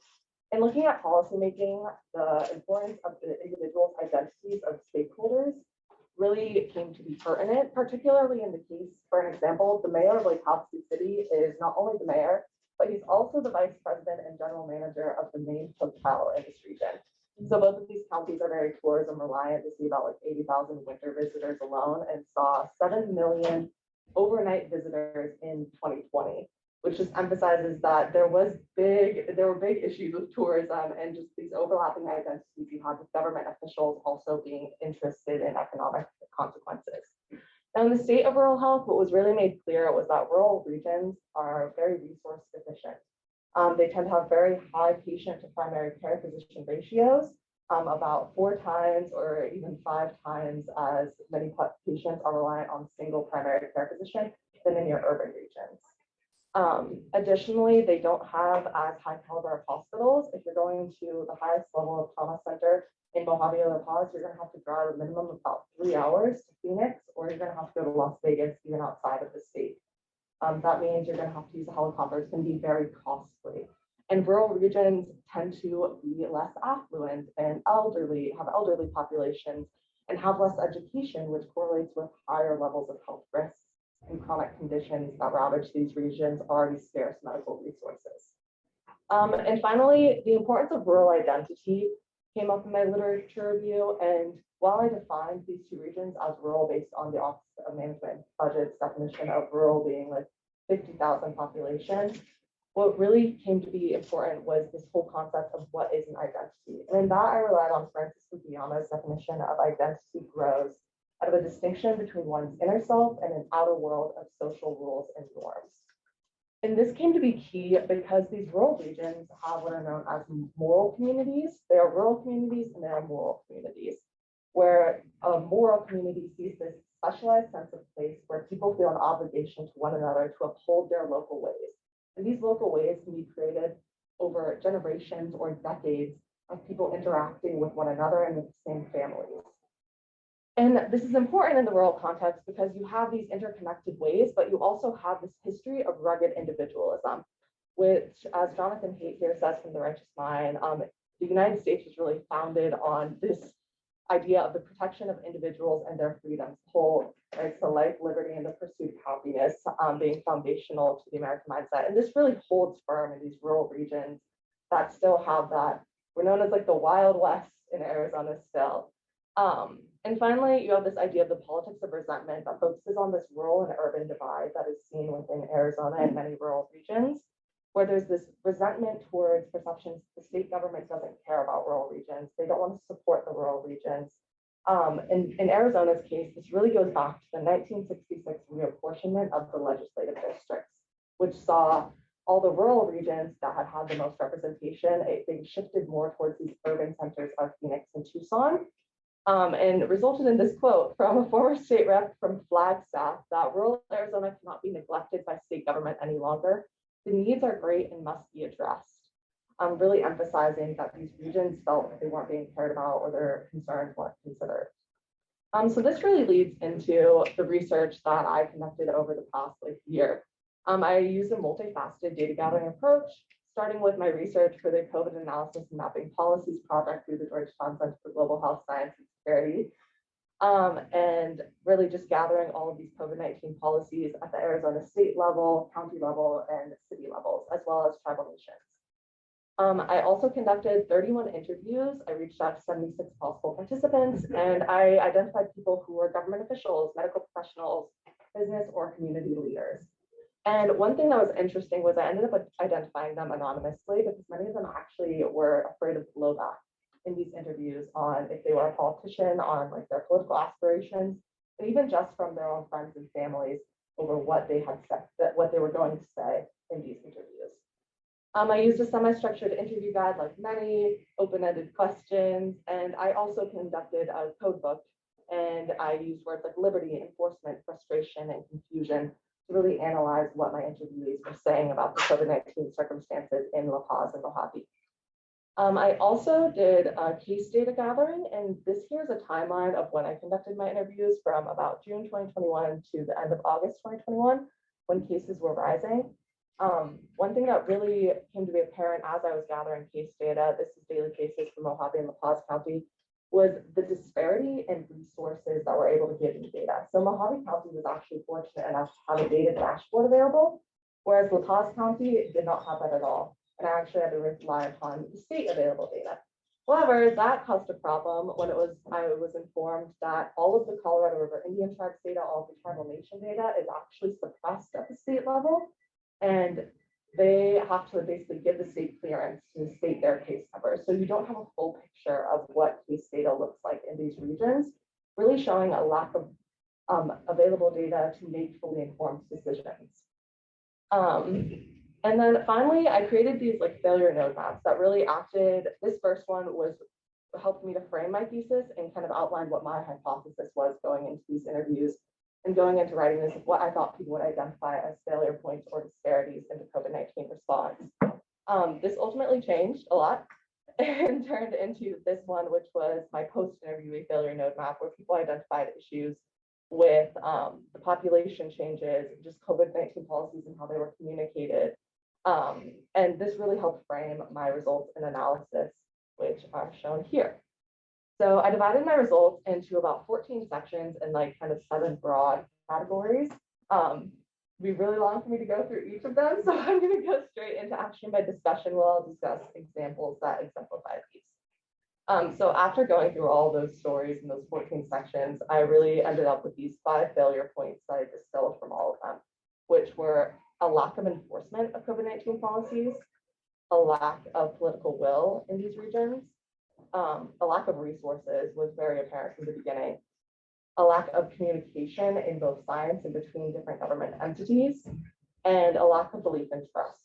So on this first point of enforcement, the governor of Mojave County, the governor of Arizona came out in April and actually was instituting stay-at-home order, and he extended that at the end of April to May 15th. But the sheriff of Mojave County ended up coming out and saying that he would not be enforcing the governor's orders any longer. In doing so, he really undermined the state and public health authorities, not only at the state level, but in the county level, to do their jobs and exercise their given public health powers. As he said, I'm not trying to thwart the governor's executive orders, but he personally believed so strongly that these rules conflicted with the Constitution and his own beliefs that he just couldn't stand enforcing them, which actually resulted in his national news appearance with Tucker Carlson, where he defended this stance. And he said that his justification for not enforcing them was he still believed that community members and businesses would want to keep up a good relationship with the sheriff's office and so would still abide by recommendations. However, in my interviews and also in the case data, you can kind of see how that didn't pan out. So this belief and trust and belief in these upholding these rules of the moral communities really didn't pan out in this case and showed how the lack of enforcement was a failure in this COVID-19 response in the region. But at the end of the day, it's not surprising when you look at the anti-government and anti-statism that has been present in this state since the beginning, and particularly in these strong rural regions. This really leads on to the lack of political will. So there was a deficit in political will to implement and, as I said, enforce the COVID-19 policies throughout the pandemic. There was a brief-lived COVID-19 mask mandate in 3 cities in Mojave County. To preface this, Arizona never had a mask mandate. There was one in California, Nevada, and New Mexico, but Arizona left that authority to cities and counties themselves. And so 3 mayors came out in Lake Kingman and Bullhead and implemented a mask mandate on July 1st in 2020. And as you can see, it only lasted a few months, and that's because about 7 days after they implemented it, you saw protests like these on the street. People were angry. They believed that it was overgoing their constitutional rights, their individual liberties and freedom, and they didn't understand why masks were necessary. Although you'll see in this that the masks were effective, as soon as they were effective, they were rescinded and they were never implemented again. And in my interviewees, they discussed this as they were afraid of what the blowback would be on being perceived as flip-flopping policies and feared this backlash and that would jeopardize their jobs. And even the Kingman mayor, she actually faced a recall election ultimately, which she ended up keeping her position, but that really showed how there was extreme fear of political backlash if they were to re-implement mask policies or implement any policies at all. My third failure point was the lack of resources. So these communities, as I stated, are very tourism dependent. We have snowbirds in the winter, and then we have summer tourists in the summer where they can spend time on the Colorado River Lake and participate in recreational activities. But all of those people, they didn't stop coming in the COVID-19 pandemic. In fact, many of them, more of them came than would have been expected. And this really increased those strains on the medical facilities that already existed. And you saw shortages of, just like everywhere else, you saw shortages of testing kits availability, ultimately vaccine availability, but also in just being able to see a doctor. And the influx was so severe that you actually had this headline in May 2020 of the LA Times that was, "Stir crazy Californians are crowding Arizona's Lake Havasu." And following this, there were statements by the Mojave County Board of Supervisors describing the influx of Californians as an invasion and that the state government wasn't paying attention to their needs. And this really shows that, again, that political resentment and that frustration that even when the counties did want help, they felt like the state wasn't helping them, that there was this resentment that they were helping the rural regions, that the urban regions were more important. And that really showed how there was a lack of this next failure point on the lack of communication and the faults in communication. There were difficulties in communicating science and the justification for COVID-19 policies, but also there was no communication at times between different levels of the health department, between, say, Mojave County's health department and La Paz County's health department, when those populations are very dependent on each other's medical resources, as well as between the state health departments and the county health departments.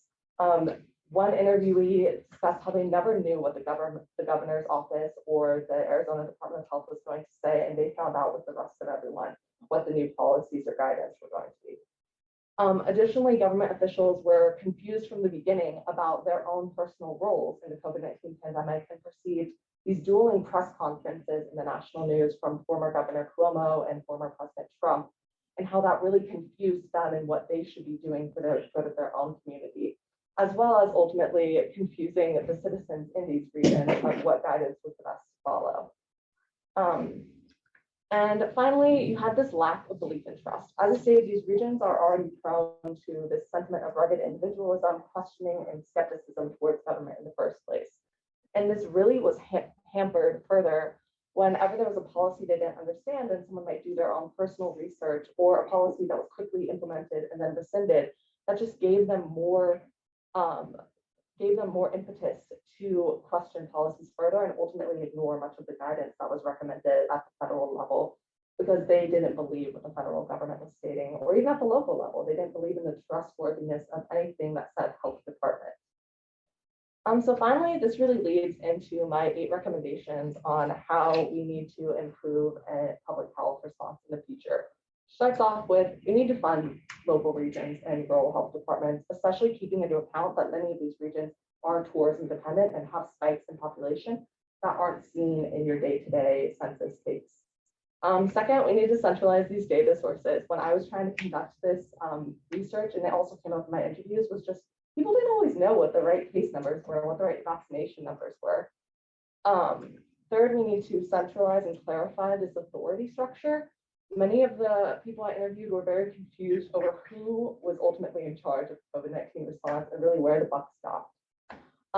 Fourth, need to establish public health leaders as the lead authorities. We've seen a swath of rules and legislation go across the United States, really rescinding the powers inherent to public health authorities that will impede us from a good health response in the future, and we need to re-establish those public health authorities. Fifth, there need to be consequences for the non-enforcement or the refusal to enforce COVID-19 or health policies. the ability of a singular sheriff to come out and say he wasn't going to enforce policies, that needs to be analyzed for why was he able to do that and generally get away with the non-enforcement of his legal obligations. 6, we should pursue just non-education based enforcement policies, as Isabella pointed out, when you have a document without teeth, you're not necessarily going to see compliance, and there's going to be almost a loophole for anyone to get away with not following that guidance. And also centralizing communication. Like I said, many of these individuals who were even involved in the government and should have known like what their kind of byline was, what the communication coming from them should have been, didn't know this because there wasn't communication within government authorities, and they themselves lacked an understanding of the science that was being communicated because it wasn't in layman's terms. And last but not least, there needs to be a focus on reestablishing belief and trust between local governments and their communities. This was a deficit, and it was seen across the United States, not only in rural regions. And in order to ensure apt public health responses in the future, this needs to be reestablished. So thank you. And any questions?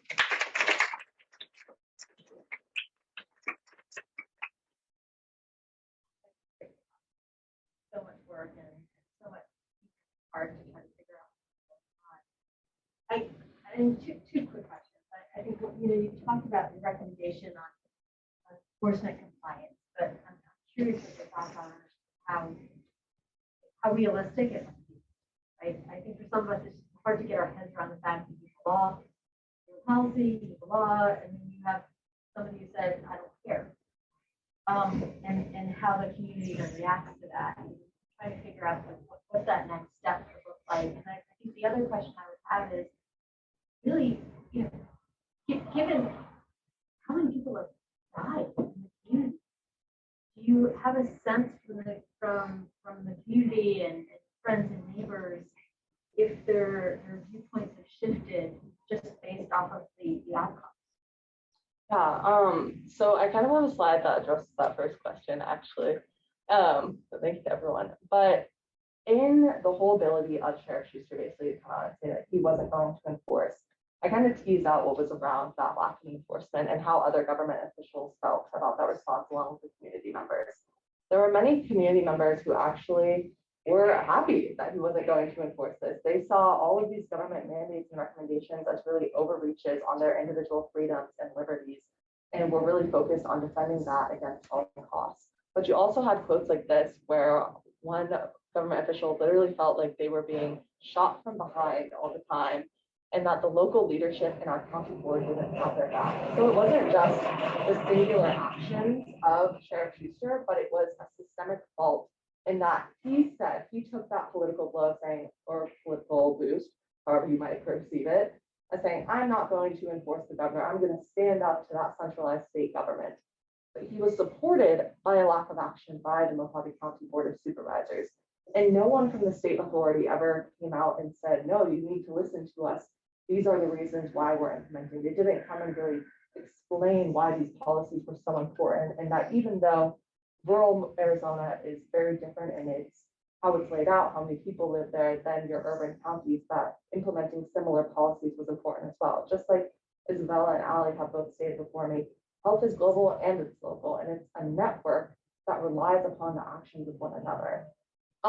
So I guess in answering your question, I think one of the changes that needs to happen is these government officials themselves didn't understand where the boundaries of their power lie in a public health emergency. And those boundaries, like I said, have been changing due to legislative changes. And that really needs to be clarified and laid out so people know how they're allowed to act in the future. And you need to have people who are willing to go in and say, no, you can't do that. Like our governor, Doug Ducey, he was not willing to go in and tell the counties, no, you need to follow. This is how government works. It's, I believe, a Dillon's rule state, and Arizona and Lake Havasu and Mojave County, they can individually charter a home rule, which means like they get more leeway, but they're not home rule. They have to ultimately, at the end of the day, don't control all their tax money. It is the state, and the state leaders have been willing to go in and say, there will be consequences if you don't follow these public health recommendations. I forgot the second part of your question. Oh, it was just about given how many people have yes. the virus.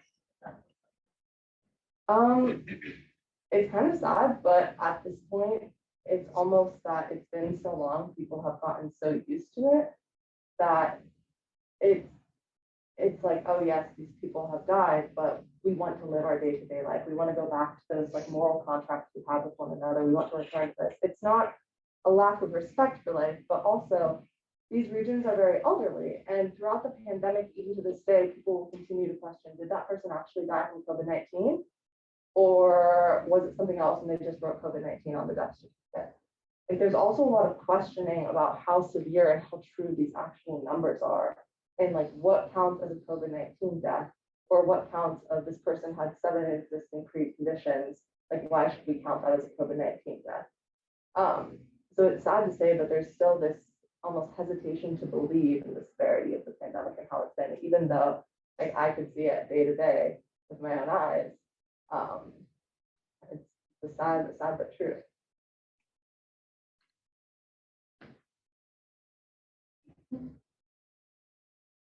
I was just curious, so you talked about building trust in the public, and this is like kind of a lofty question, but I'm just curious, like what that would look like to you, especially given you talked about like rugged individualism and the politics of resentment. Like, is there a way that people could try to navigate like these discussions with those things in mind to build greater trust? Yeah, so it's actually kind of similar to the answers on how to improve, I think, in words 7 and 8 here, is the whole lack of resources that have been inherent to these rural regions.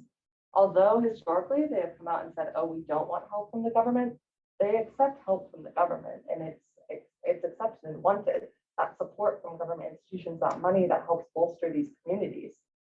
So I think a lot of it really is helping build up the medical capacities of these communities, because it's a day-to-day strain on their livelihoods of how far do I have to drive to get care? Do I have to drive 6 hours to go down to Tucson to see my doctor? I can speak to, there's only 3 ear, nose, and throat doctors within the entirety of Mojave County, and it's the 5th largest county in the United States by area, resulting in huge distances that need to be driven. That really strains these communities. So when they do see government investment that improves these small aspects of their lives, being like, oh, instead of having to drive 3 hours, I only have to drive a half hour. Like, that's a huge change. And I think that would help bolster community trust, as well as it's already kind of been proven. I spoke with a La Paz County official, and they spoke about how there were a ton of issues with the data on the vaccines, and they actually said that their vaccine rate is likely much higher, but because of the suppression of CRIT data, they can't include their vaccine rates within their own. It's a very complex discussion, but they said in going and asking people if they wanted to be vaccinated, they saw higher turnouts than in other communities, because since actually 2009 with the H1N1 scare, they've been focusing every year on doing kind of community, just normal vaccine drives, doing flu drives. And the fact that these health departments are so small, I think that La Paz is about 8 or 10 people currently, they're able to build those one-on-one connections with community members and be like, hey, or my sister's friend is going to be giving out vaccines. Really, those, instead of 6 degrees of separation, you're looking at 1 or 2 degrees of separation to your local healthcare provider. So I think it's focusing on investing in these communities and investing particularly in their healthcare, but also in doing these like yearly efforts and emphasizing those personal connections that are inherent in these rural communities to build trust in what actions you're taking. Megan, wonderful presentation. I wanted to ask if you could tell us more about the politicization of COVID-19 in rural Arizona, especially as it intersects with that sense of identity and with a lot of the other factors you discussed today. I think that's a fascinating element of your research. Yes, I think I have one out for this too. So the politicization, every single person talks about politicization, from the government officials, community leaders, to your medical professionals, but I think it was most apparent actually in speaking with medical professionals. This one spoke about how, unfortunately, politics has become involved in medicine, and people quote the science all the time, but they're not really quoting the science, they're quoting their political beliefs. And it doesn't matter which side of the aisle you go on, that's what they're doing. Really emphasizing how they felt like every single recommendation was getting bogged down in these political discussions of who is saying it. Is it someone from, in this instance, Donald Trump's camp, or is it someone from, like, at the time, Governor Cuomo's camp? Like, who is making these recommendations and what political party are they affiliated, instead of having more so a neutral member. However, one thing this also pointed out to me in discussing this issue of politicization with all of my interviewees was kind of the lack of understanding that health is always political. As Professor Mendenhall talks about in her Global Health Foundation class, you just look at HIV/AIDS, any Ebola, Zika, we politicize every single health, particularly pandemics and epidemics, to severe degrees. And at this point, it was just politicization at the local level that was apparent. And because you had these counties where they were hosting a Trump rally right before the election, where masks were not required to be worn, they identified not only that the pandemic didn't exist if you were conservative, but if you believed in the pandemic, you were therefore Democratic, like you were therefore a Democrat. And you could kind of straddle the line and be like, oh, well, there's a pandemic, but it's not severe. And like that was the line which a lot of people took, because they were like, I don't want to jeopardize my relationships with individuals and get in a fight over, is this actually a bad disease or not? And we're really kind of trying to save these individual connections, but also not like sacrificing their own political opinions. It was a really interesting dynamic that I would love to get into more, like by honestly, with further interviews and just really diving into how entangled all of these relationships are amongst individuals and small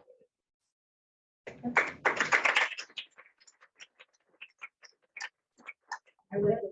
If you guys don't mind coming up a little bit, just so they feel like supported and that we're all engaged.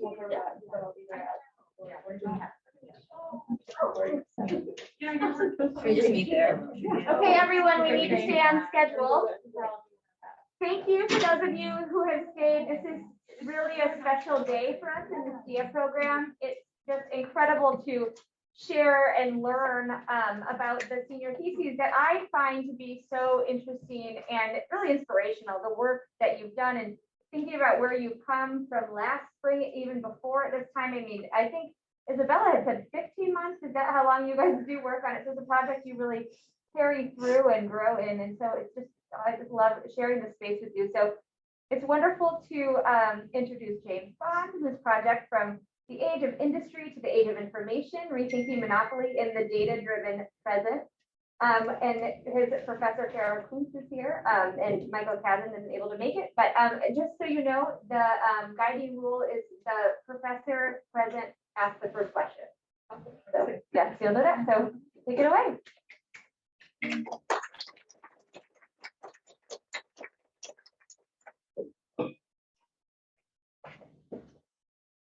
Hi, everyone.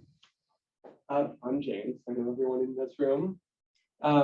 My thesis is about power. It's about market power that is concentrated in the hands of a few at the expense of the many.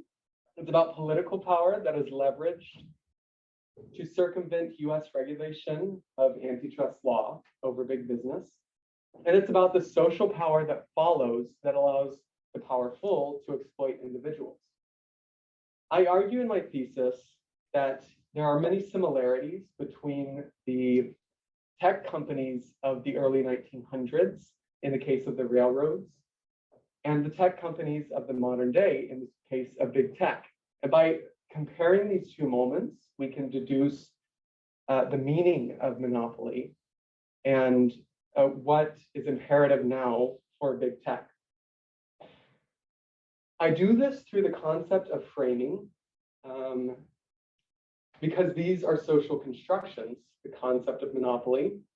And by framing these concepts, we can deduce their meanings. So let's get into it.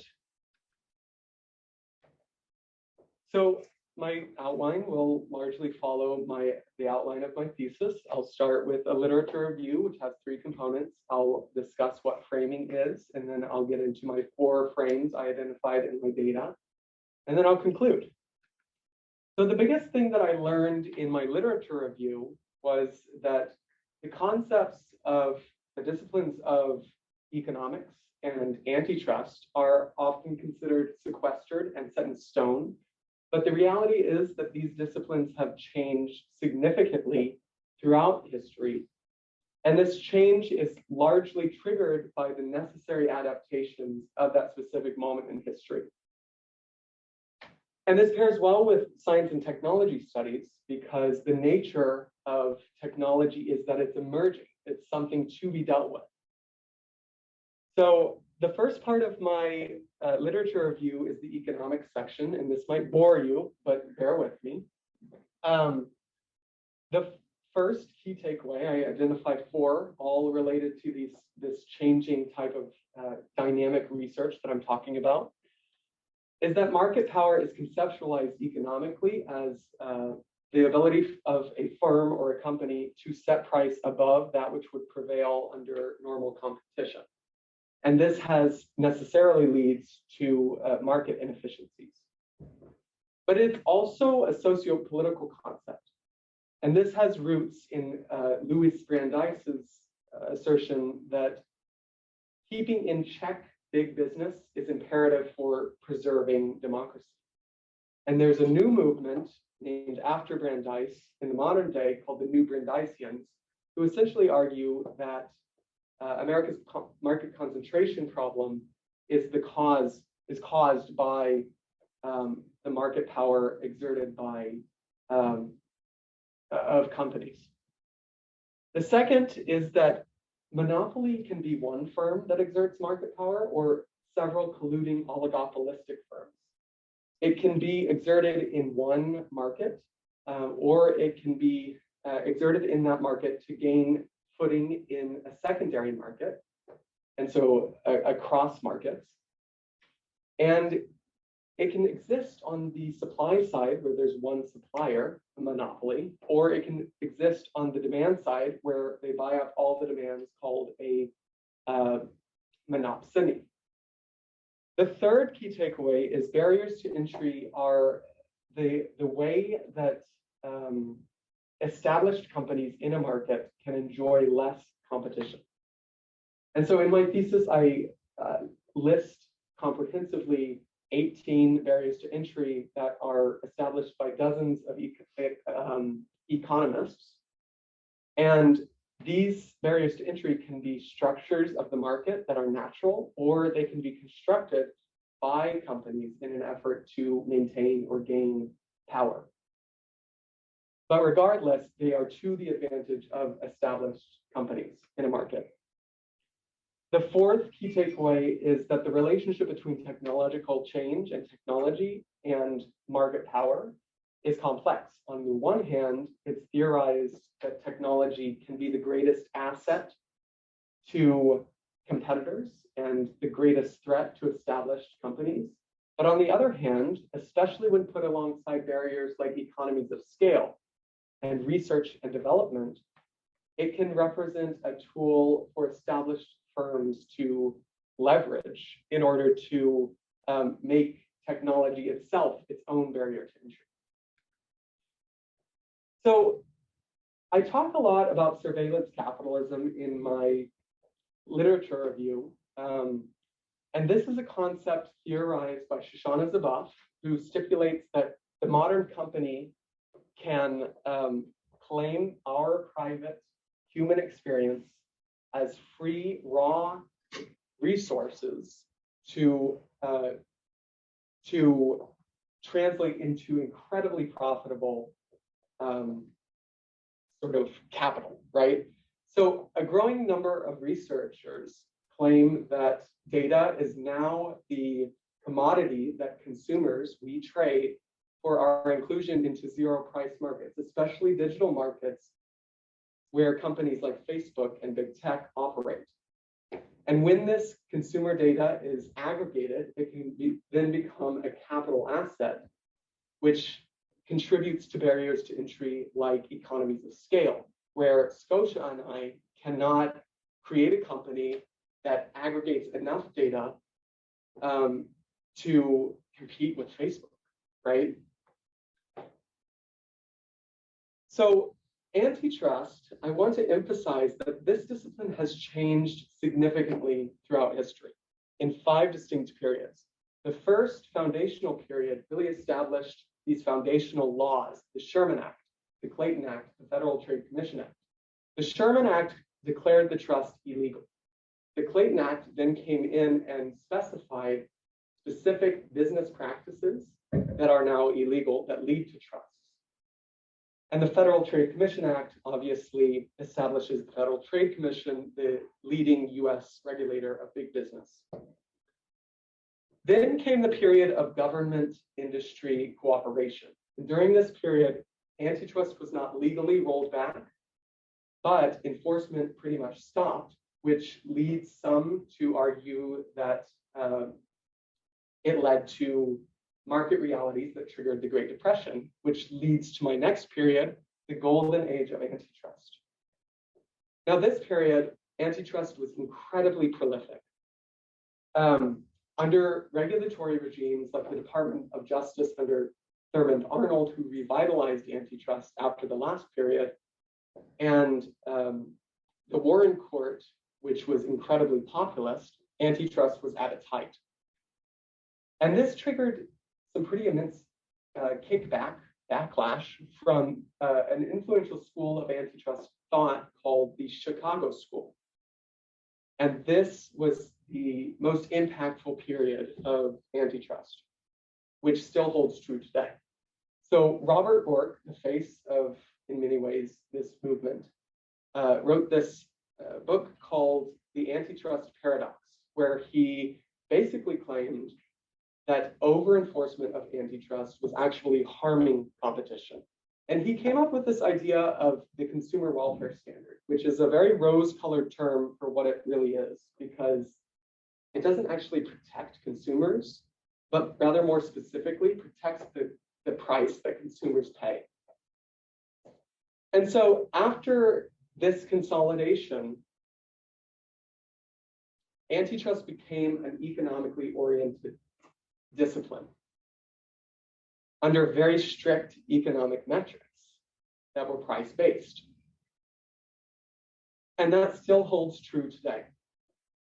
But I included a modern period because that is characterized by the new Brandeisian movement, who again argue that antitrust under enforcement leads to market concentration.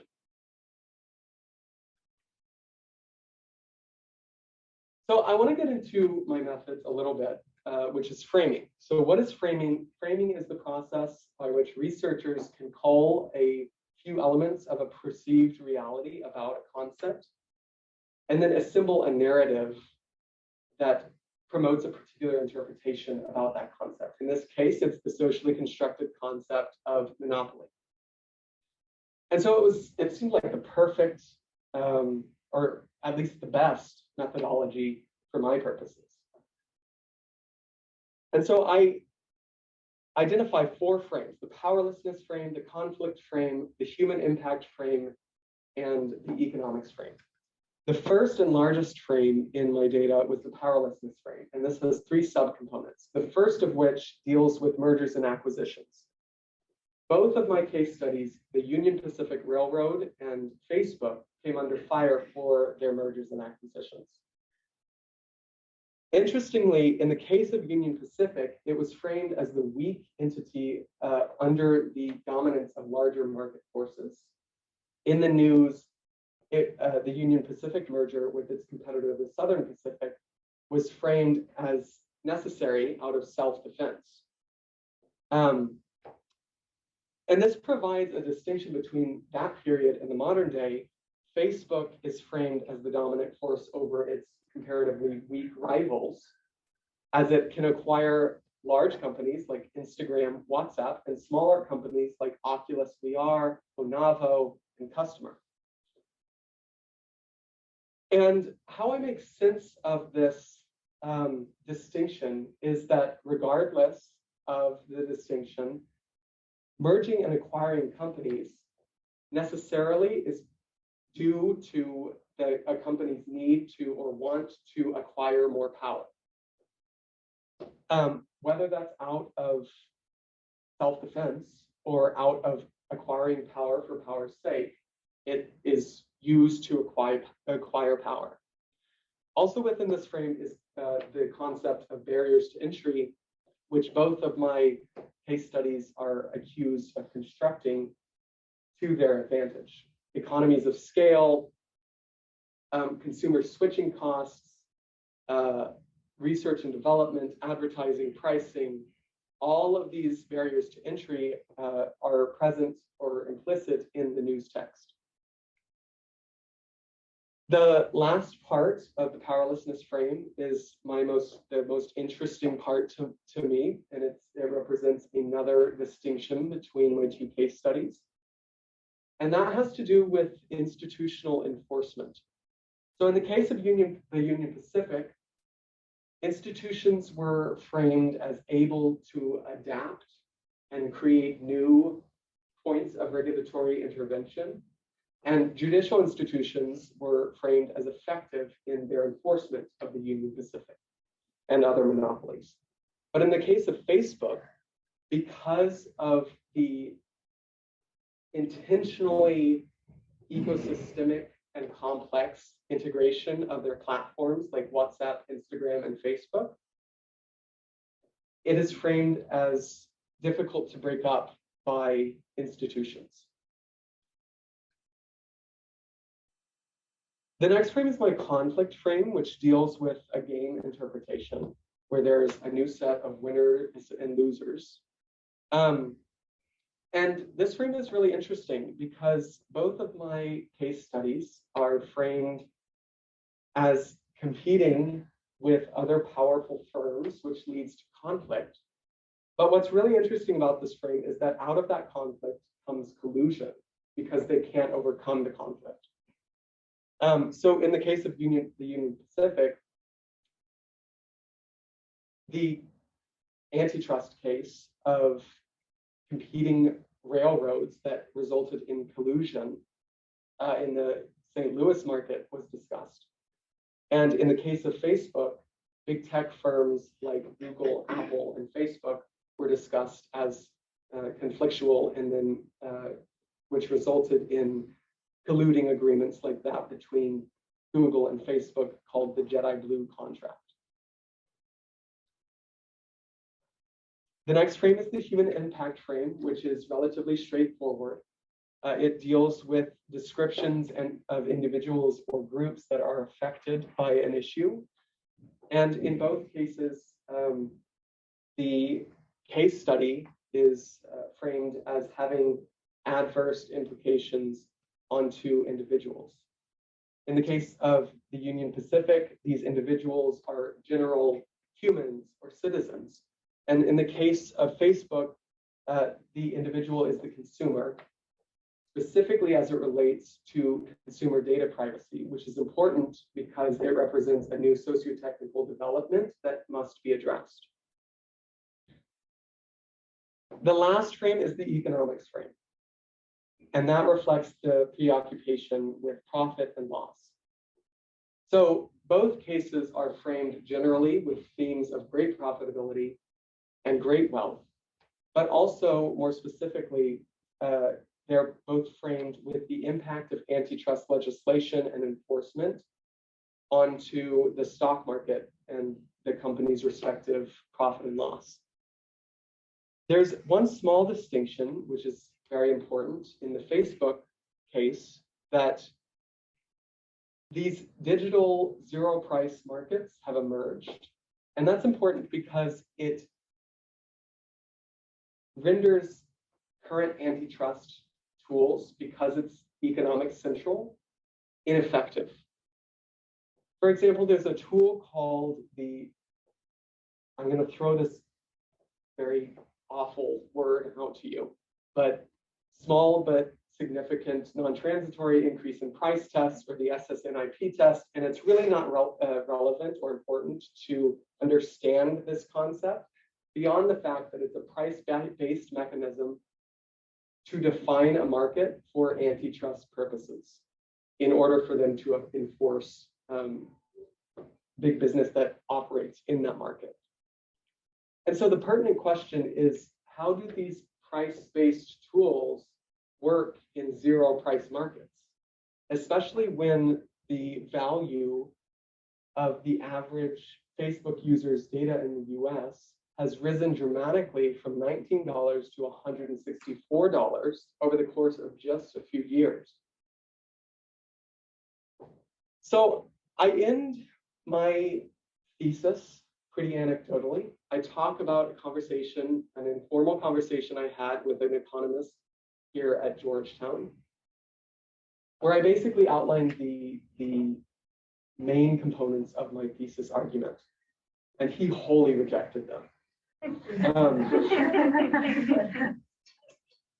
He said it's impossible for big tech to be a monopoly because they operate in zero price markets and markets that are hard to define. He asked me, big tech's monopoly of what, James? I didn't know what to say at that time. I was incredibly flabbergasted. And these are arguments that I encountered time and time again in my lit review from countless antitrust scholars and countless economists, from Facebook's vice president and general counsel. And they all claimed that these issues are not antitrust issues because they're not economic. Another common trope that I encountered in my research, and especially when explaining my thesis to my peers, they always asked, every single one of them, oh, monopoly, like the game. And honestly, I always responded, yeah, kind of, because I think it's a good encapsulation of the basic arguments within my thesis. The game Monopoly, at least how I play it, is not just about landing on a square and paying a price. It's about siphoning incredible amounts of wealth from consumers through exploitation. It's about colluding with friends in order to avoid conflict down the road. It's about get out of jail free cards and escaping institutional enforcement. And at the end of the day, it's about one player, probably me, acquiring enough power across the board at the expense of everyone and everything else. And so the basic argument of my thesis is that antitrust, the spirit of antitrust, is there, and it provides a check against monopoly and in every part of its complex conception.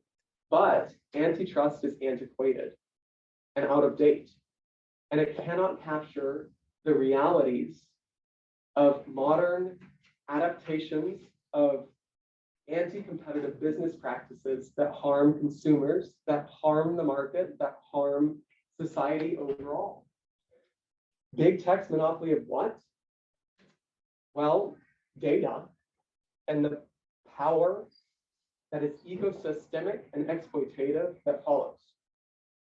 I want to share one more quote with you, and it's a quote taken from my email where I submitted my thesis, and thank God for the Google Unsend button because I had a very unfortunate typo in it.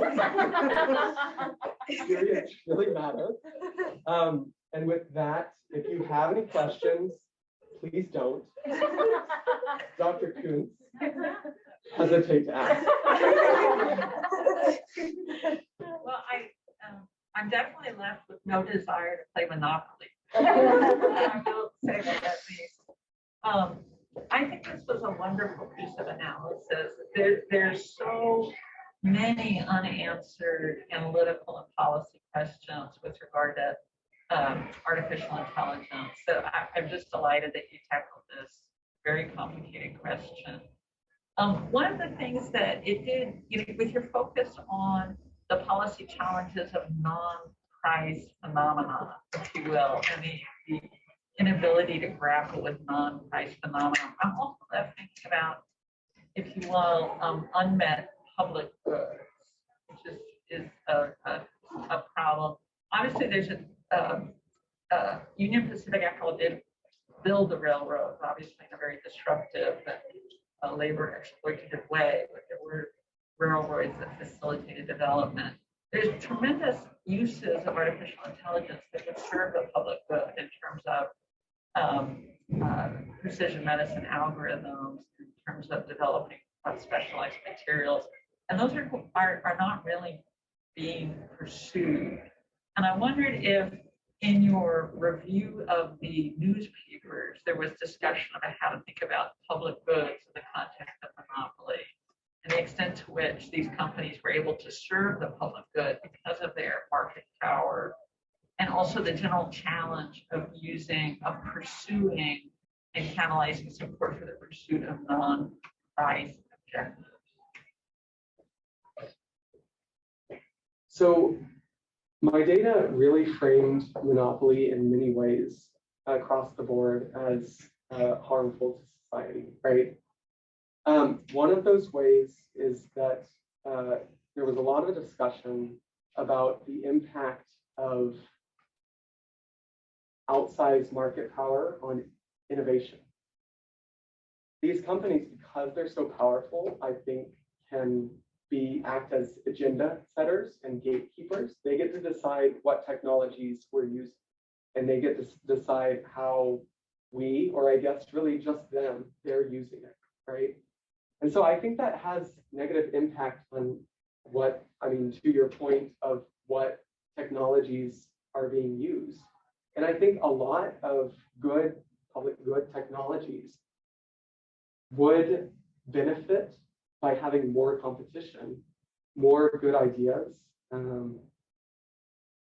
from different firms other than just, you know, these big outsized power firms like big tech.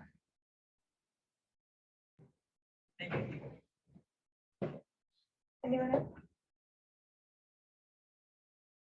So we're talking about like antitrust really kind of in this like frame of, correct me if I'm wrong, but in the United States and our rules and policy regulations. But when you're looking at like other countries that have really different frameworks and setups, did you come across anything that was like moving towards recognizing that antitrust as a concept is outdated and they have something that might be recognizing these issues of not really being able to put an economic value fully on how much your data is worth and like kind of countering those monopolistic tendencies of big firms like Facebook and Instagram, et cetera, everything down? So obviously big tech firms are very international. They reach a worldwide audience. And some countries, especially in the EU, have done a better job of checking big tech's power.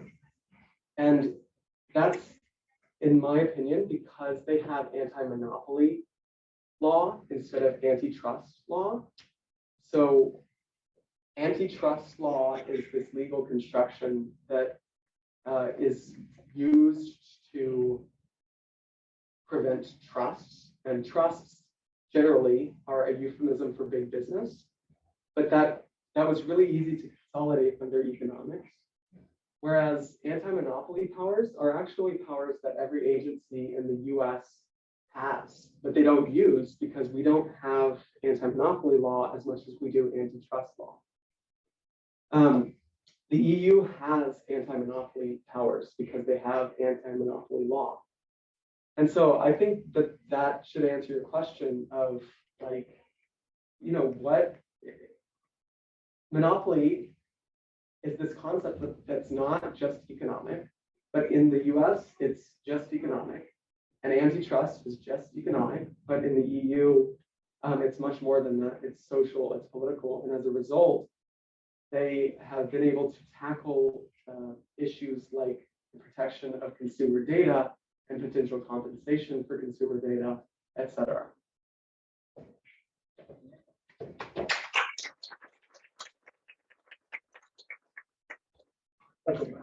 Well, welcome everyone to the second to last talk of the day, and thank you, of course, for being so flexible today.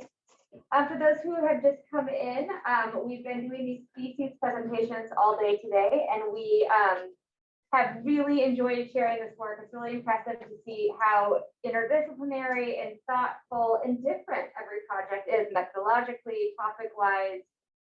It's been a really fun day. For our mentors, how this works is the mentor asks, so welcome, the mentor asks the first question after the presentation, and then we'll have some time for questions. So let me introduce Scotia Hilla. who's speaking on planning for the next 7 generations, centering Indigenous perspectives and climate planning in the Northeast under the mentorship of Professor Nesbitt.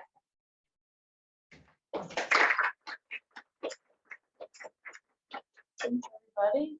It's an honor to have you all here today and to be able to talk to you a little bit about what I've been working on for the last year and change. So as Professor Mendenhall mentioned, my project is about centering Indigenous perspectives in climate planning in the Eastern US. All thanks to my mentor, Shelby. And yeah, without further ado. So just to introduce my study area, I've been focusing on the eastern region of the United States, which among more traditional native circles is often also known as the Eastern Woodlands, which describes the general bioregion of the Eastern US as well. These regions are, as all regions in the country and the world, are highly threatened by climate change. Some of the specific challenges that eastern regions face is, of course, sea level rise, as well as species migration, so the movement of species north as temperatures rise, as well as the increased precipitation in this region is particularly important because it's a highly urbanized region, which means that flooding can be extremely dangerous.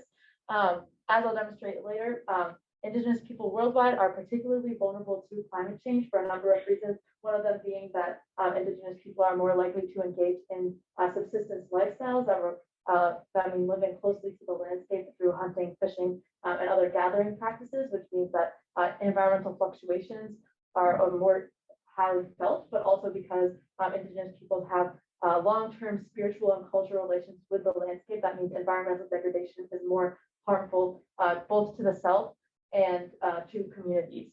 And although the practices and violence of settler colonialism in the US has been consistent across timescales and across regions, particularly Eastern tribes have faced over 400 years of settler colonialism. This was the original site of the 13 colonies. So these tribes experienced both English colonialism and the later policies of the American government, which included forced removal to Western landscapes, the suppression of language and religion beginning very early in the 1600s, as well as policies of termination in more modern eras, which means the revocation of federal recognition.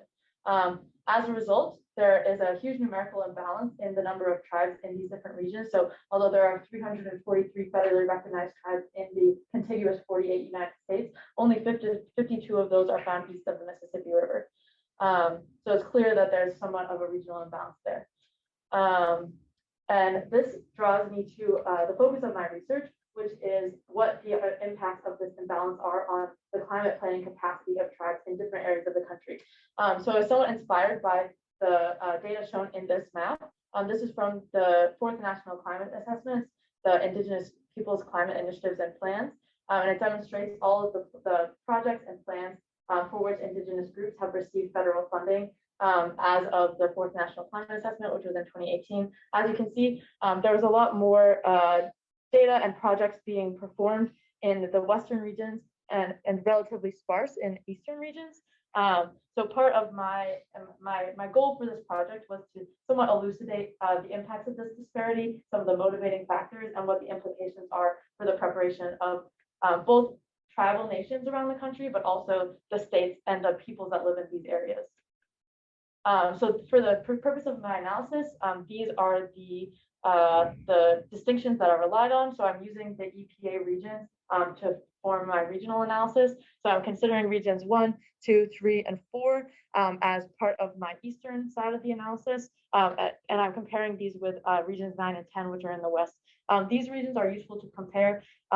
One, because they are both huge economic centers of population, as well as somewhat influence in our highly globalized world. The concept of coastalism does have some uses, as well. So that makes them useful for comparison, as well as these tend to be more socially liberal areas of the country where a lot of climate planning is going on, and internal conflict with conservative elements as well, which is what makes them useful for comparison. So to get into my methodology, this thesis project is grounded in recognition that the practices of Western scientists with regards to Indigenous communities have been consistently harmful throughout the entire experience of settler colonialism. There's many different examples of extractive projects done by Western scientists, including the taking of artifacts, the taking of language, and I attempt to incorporate in many ways Indigenous research methodologies to ensure that I'm not perpetuating any of these same harmful practices while I engaged in this research. That involves recognizing knowledge as a practice, not just something to be held, which is often a way that Indigenous peoples conceptualize their knowledge, typified in the statement ways of knowing rather than knowledge.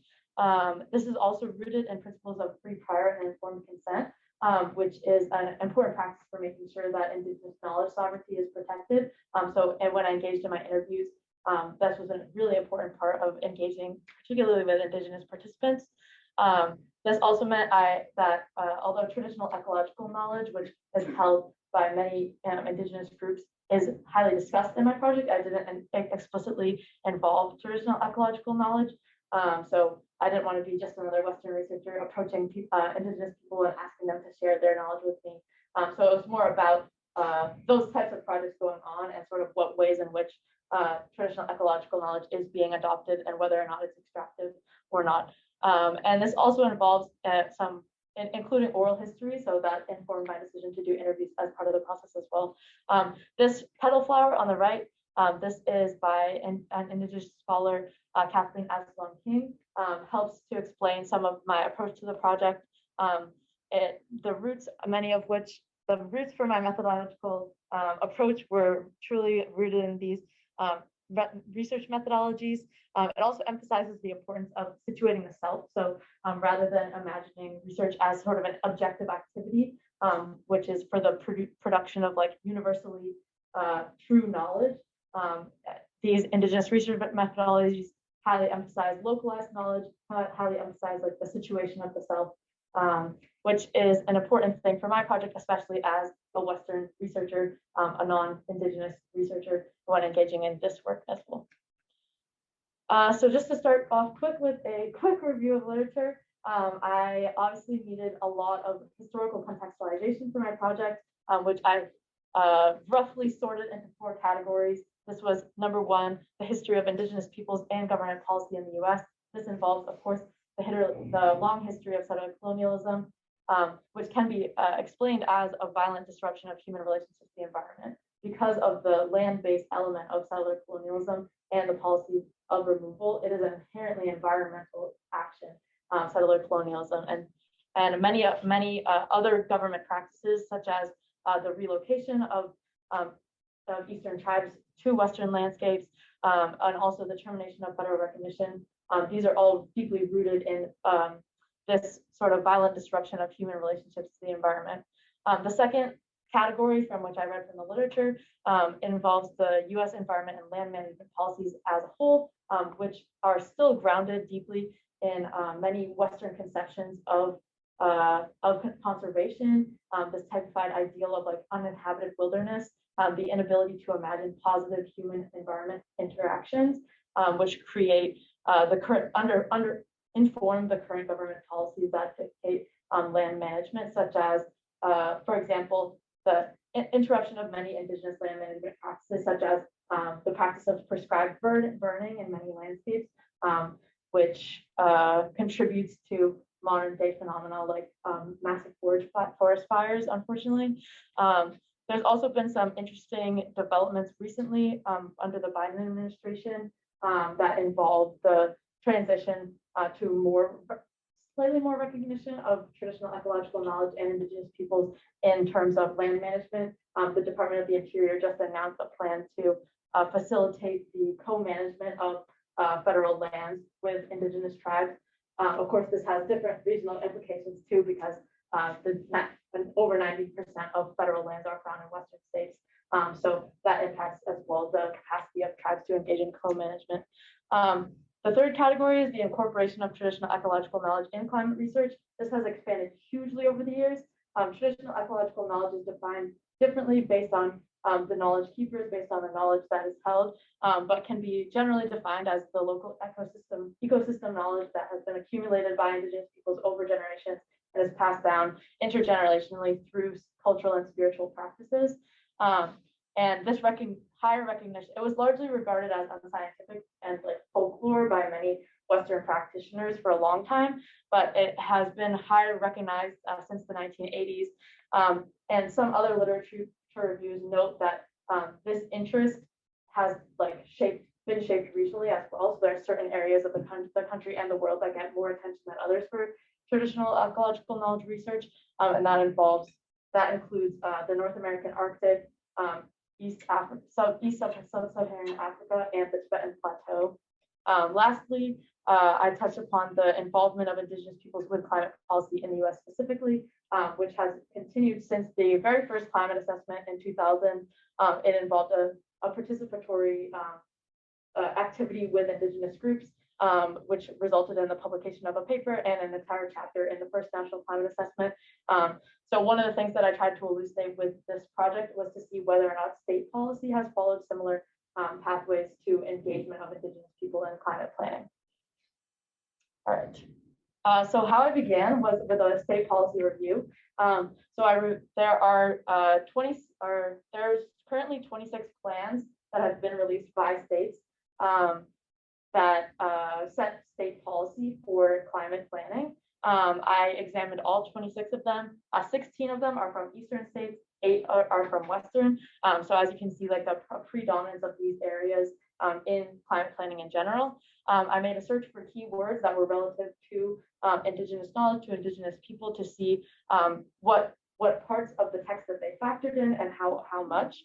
And I also included some additional criteria, including like whether or not specific tribes in the state were mentioned, whether or not there was a tribal co-author or representative, and if the state set explicit goals and like provided funding resources for collaborative actions.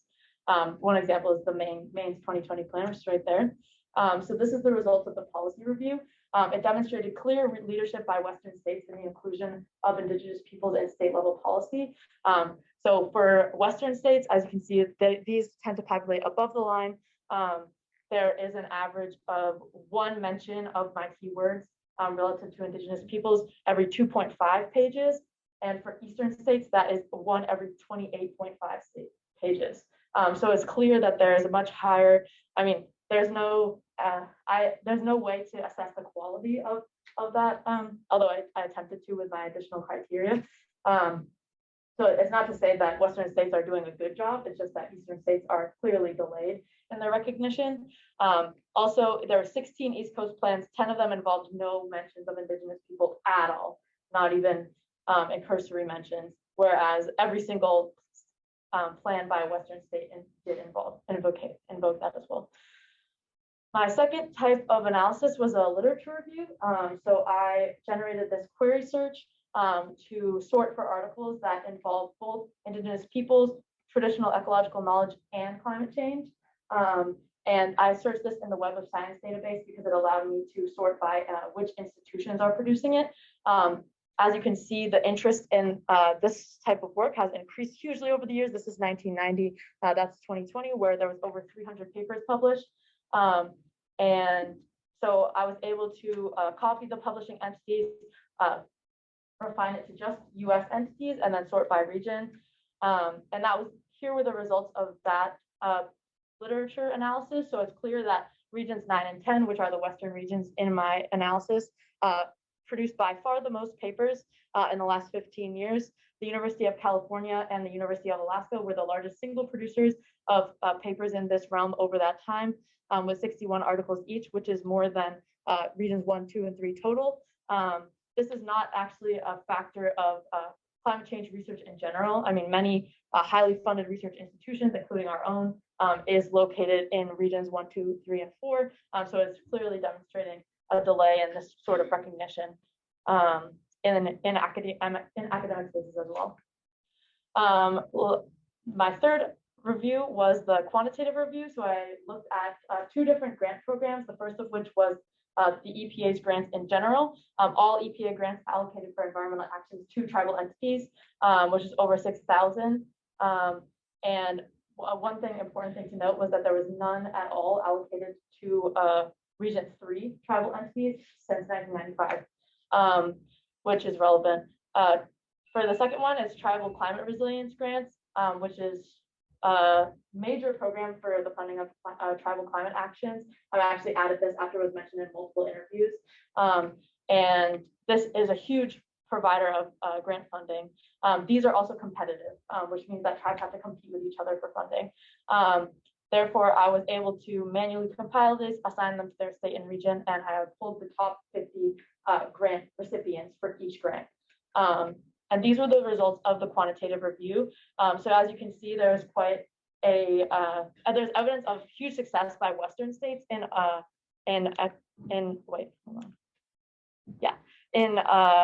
successfully getting federal funding. So they make up almost 50% of the top 50 for the EPA grants, and almost more than 80% for the tribal climate resilience grants.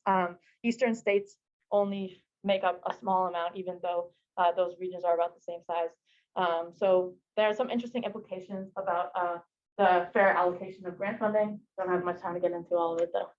And my final approach was the interviews with experts.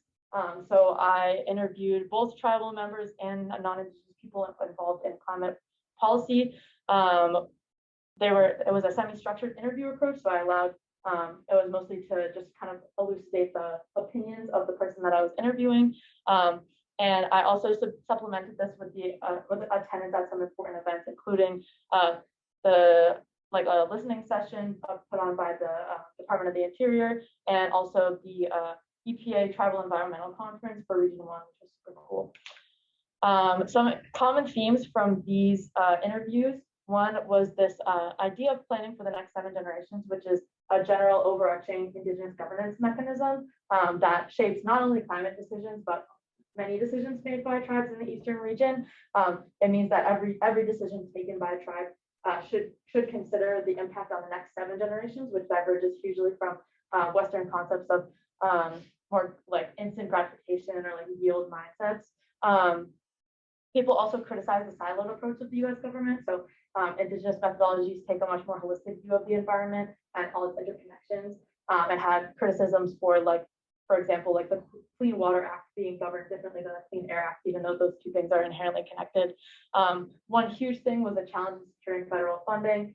Because federal funding is competitive, this biases the achievement of federal funding towards tribes that might have additional resources to hire grant writers or like more time spent on it. People did in fact note a difference between Eastern and Western environments, including one thing mentioned was like the challenges in having journals at Eastern institutions publish work engaging traditional ecological knowledge, because it's still seen as like unscientific. It also emphasized the importance of regional solidarity organizations, and also one overarching theme as well was a bunch of people touched on the fact that the climate change that we conceptualize is actually like the second climate change experienced by tribal members, the first being the huge change in environment seen because of settler colonialism, because of the Columbian exchange, because of forced removal from their traditional landscapes. So that also informs Indigenous approaches to climate change planning. So my analysis I was able to identify disparities in each of these 3 institutions with their relationship to tribal nations. And I kind of came up with this causal map, like a web of relationality, because it's difficult to determine, for example, which of these is informing a disparity in the other. A couple of that I just want to point out. Number one, state policy is hugely important, especially with relation to academic institutions, because state policy is often designed with the consultation of academic experts in the state that have built like localized knowledge about the climate change effects that will be experienced by that state. So it's hugely important to have an input of tribal nations in climate science within academic institutions, because that informs state policy. And in the reverse direction, state policy that is good and inclusive of Indigenous people can also direct funding towards academic institutions to do research that is mutualistic and engaging of Indigenous perspectives, which can also be an additional funding mechanism, particularly in the absence of federal recognition, which I want to talk about really quick. One thing that is left out of the data is the experience of non-federally recognized tribes, which is a huge thing, especially in the eastern states, because in part because of the era of termination, where many states were revoked from their federal recognition status. And the process of federal recognition is based on harmful criteria that forces tribes to basically prove that they've had a long-standing relationship, which can often be based on like old documents, like 1800s level documents, where Western officials, were able to project their race-based stereotypes on different Native nations and things like that. So a lot of tribes in the East continue to struggle for federal recognition. One of my interview participants described this as paper genocide. And as you can see, state recognition is almost entirely an Eastern phenomenon. So these are all state recognized tribes in the country, with the exception of Louisiana. All of these are in Eastern states. And many of them are there's many more state recognized tribes than there are federally recognized tribes in those states. So my takeaway from this was just that even though there is clearly a numerical imbalance, it's important to consider the historical context when considering like the fair allocation of resources to these different states. So just some key takeaways. One is that these clear disparities disadvantage the capacity of Eastern tribes, in particular, to prepare for climate change. It also means that Eastern states are more likely to continue engaging in the harmful practices that have led to climate change in the first place, which is important because there's many powerful institutions located here, not just the financial center of New York City and also DC, but also a number of like hugely well-funded academic institutions that really inform the way that policy and general resource thought is made in the country and in the world. Also, one takeaway was the importance of regional action. So a number of different regional solidarity groups that are super successful in gaining federal recognition and also federal funding dollars. So my final recommendations, one is a complete revamp of the federal recognition process to remove some of those more harmful legacies that continue to restrict tribes from gaining federal recognition. Two is to switch to a process of funding that does not require tribes to compete with each other. So some more standard and also like continuous funding mechanisms. Three would be to expand state recognition. So empower more states to both give land back to their tribes, but also some of that sovereignty that can lend credence to federal recognition claims. I think that there's an important role for academia and institutions like Georgetown that have been able to amass wealth on Native land and from the expropriation of Native land to understand our role in shaping thought and shaping policy, and also we can engage, and most importantly, to engage the Native people whose land we're on, not just in general. And lastly, to make all attempts possible to restore traditional land stewardship, whether by directly giving land back or engaging in co-management strategies. And questions?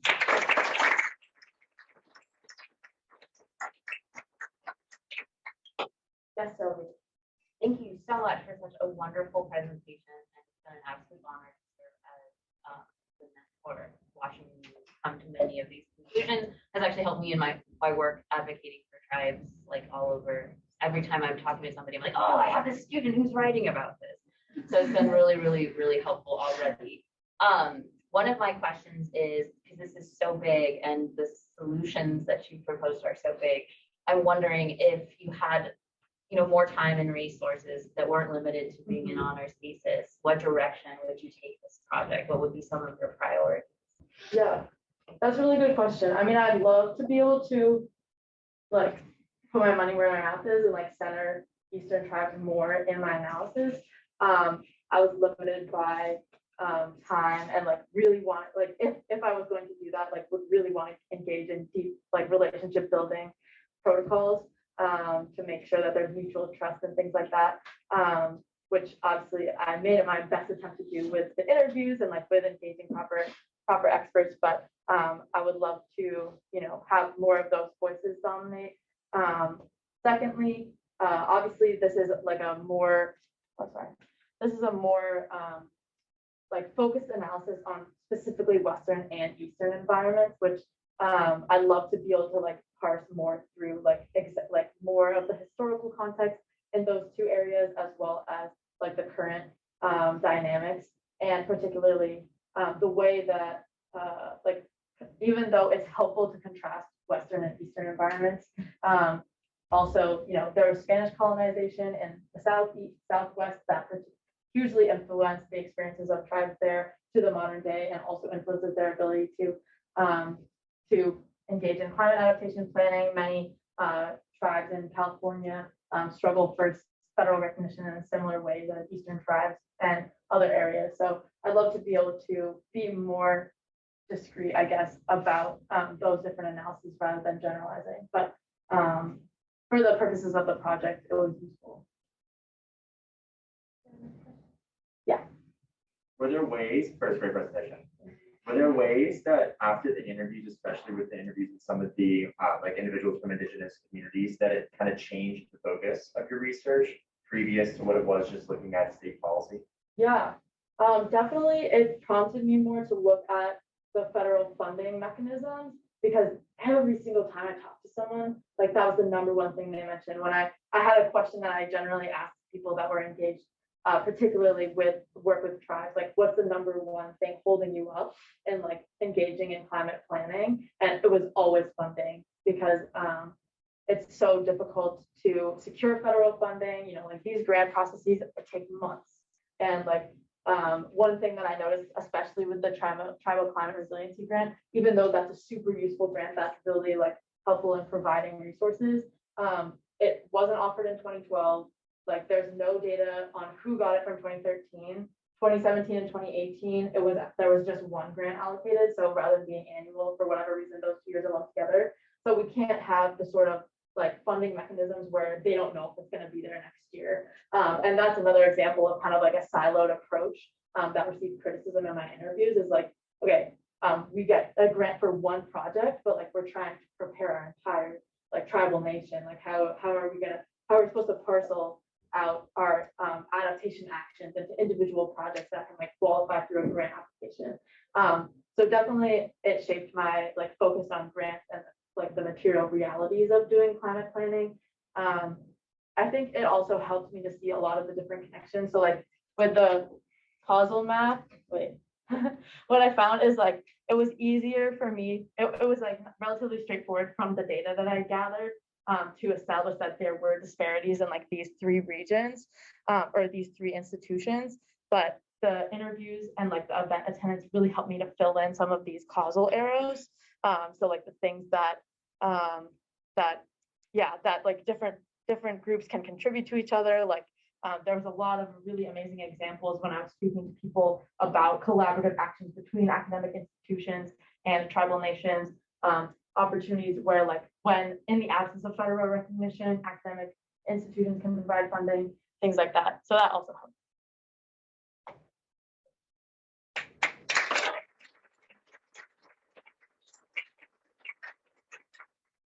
Hopefully it went well. All right, everyone, we're going to get started with the last presentation. Thank you for those of you who have been all here all day. It's truly been wonderful to engage with and learn from all of you, and especially after having seen these amazing projects developed over the last year. So I thank you for those of you who've been here since 10 in the morning. But I'm also so thrilled that a new crew just came in to watch our final presentation. And of course, Professor Lewis knows that she'll be asking the first question. But I want to introduce our final speaker, last but not least, Olivia Clyer, speaking on the unavoidable need to adapt.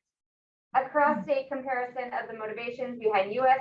state level climate adaptation policy implementation. Thank you. Mouthful.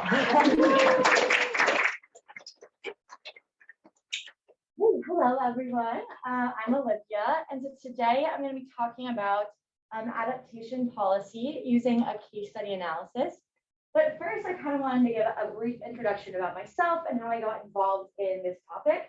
So I'm originally from California, San Francisco, and my mom is actually from Honolulu, Hawaii. And so I've kind of grown up next to different climate impacts And I've included some pictures here to show kind of what has occurred throughout my lifetime. So if you look, this picture is taken in the exact same location at the same time of day as well. So this is the SFA Marina. You can see the Golden Gate Bridge there. But then here, you can't see the bridge or anything at all. And that's not just SF fog. That is the smoke from California wildfires. So this happened during October 2020. And it's pretty normal to see the smoke around October. It's become very seasonal. And so that's something that I've definitely experienced. And then over here, if you look, this is in Honolulu, Hawaii. You see that the beach extends all the way to the stairs here. But then down here, you can see the wall, actually, the black part of the wall showing, and there's actually increased sandbags there as well. So the beach itself is disappearing. And of course, that's going to differ in terms of tides, but what you do see is that these are very tangible impacts that have been happening in my life. And that kind of started to get me asking why, despite some states experiencing extreme weather events, that not everyone is adapting at the same rate or level of implementation.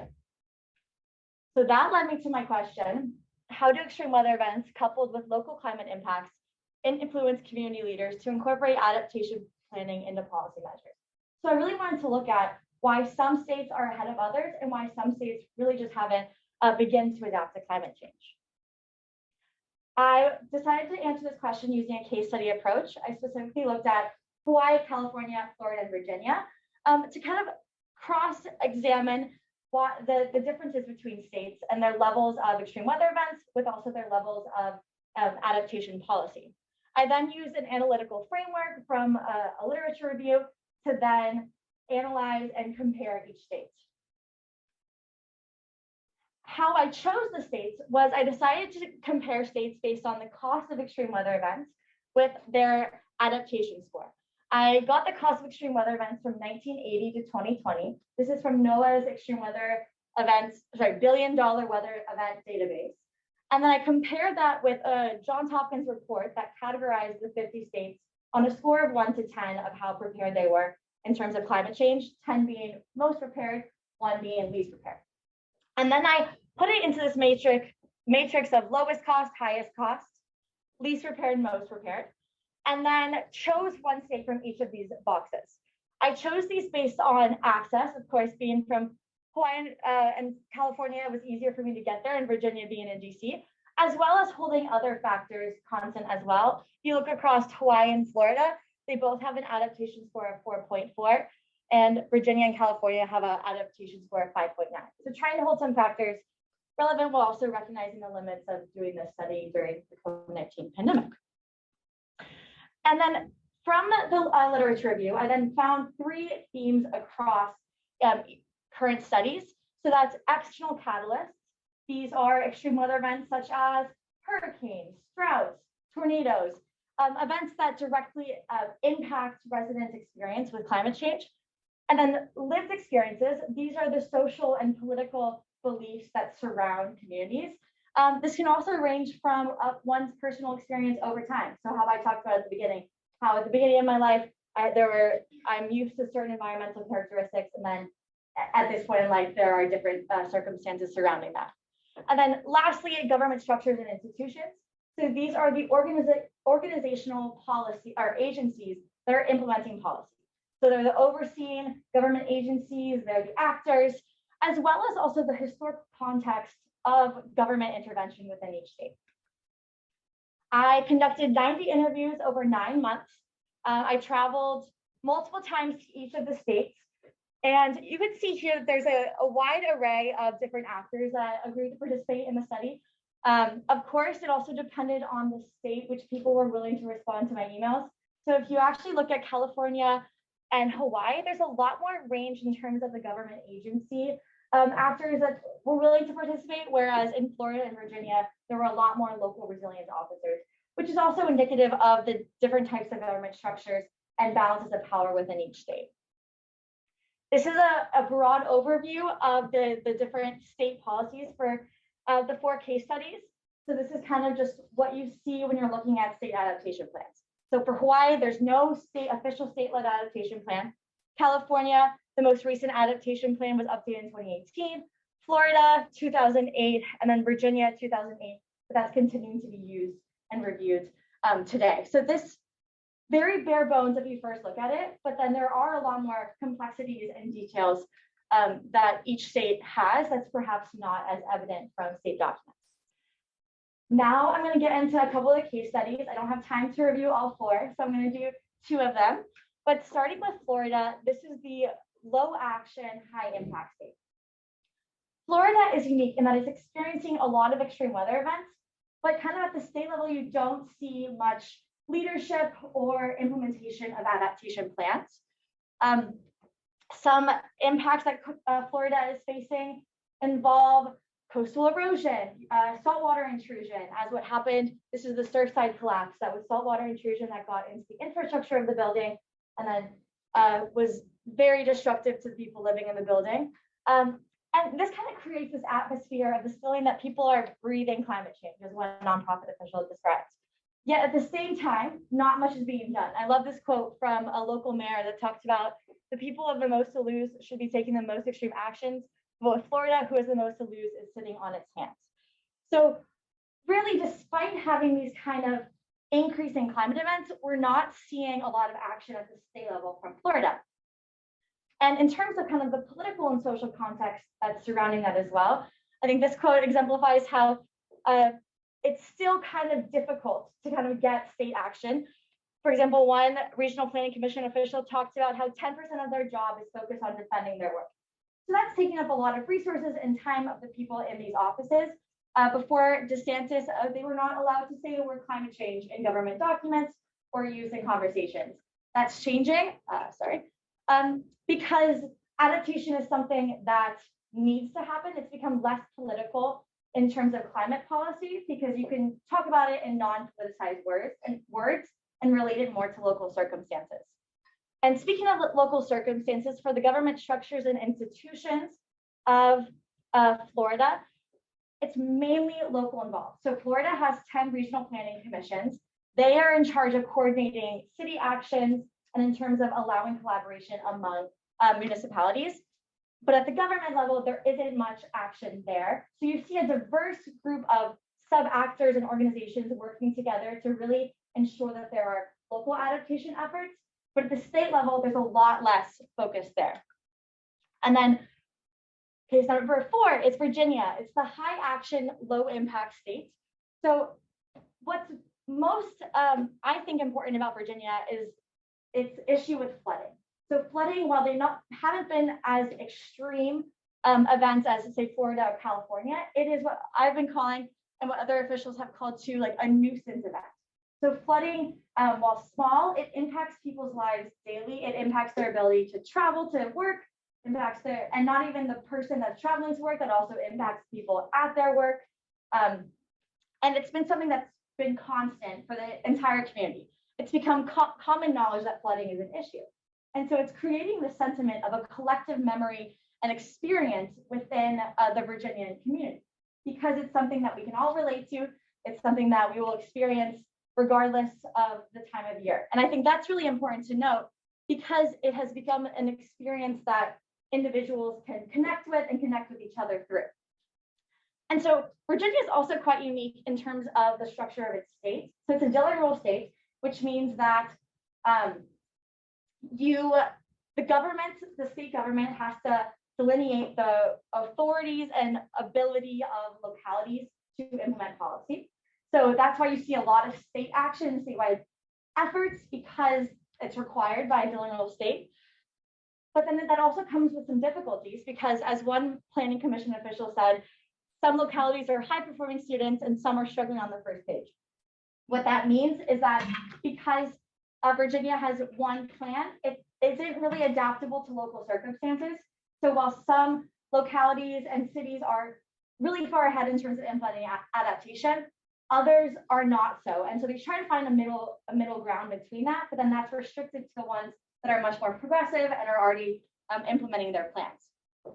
And then just quickly, lastly, because Virginia has quick governor turnover, that means that there's also quick policy turnover.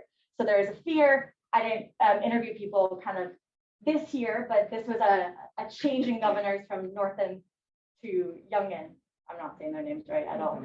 Sorry, but anyways, So there's concern that adaptation efforts might be held back or kind of broken down this year with the new governor. Okay, so now getting into the cross-case comparison. Wow, I'm really bad at, okay, cross-case comparison of external catalysts, lived experiences, and government structures and institutions. So looking at external catalysts, what I have kind of surmised from the interviews is that it seems that nuisance events spur climate adaptation more so than extreme weather events.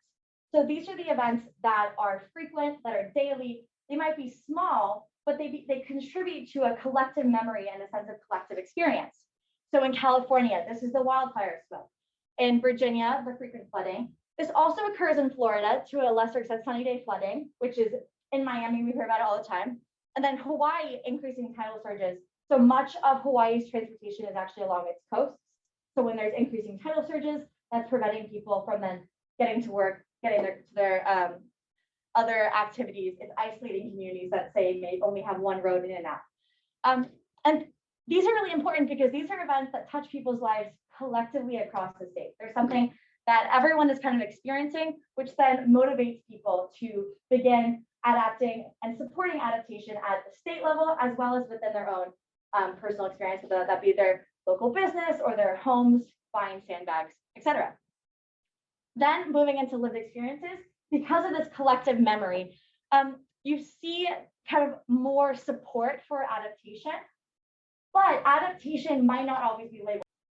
I'll go back to this, but I think this is an important quote from a real estate property owner in California. He talked about how adaptation might not always be labeled as such, but it is present.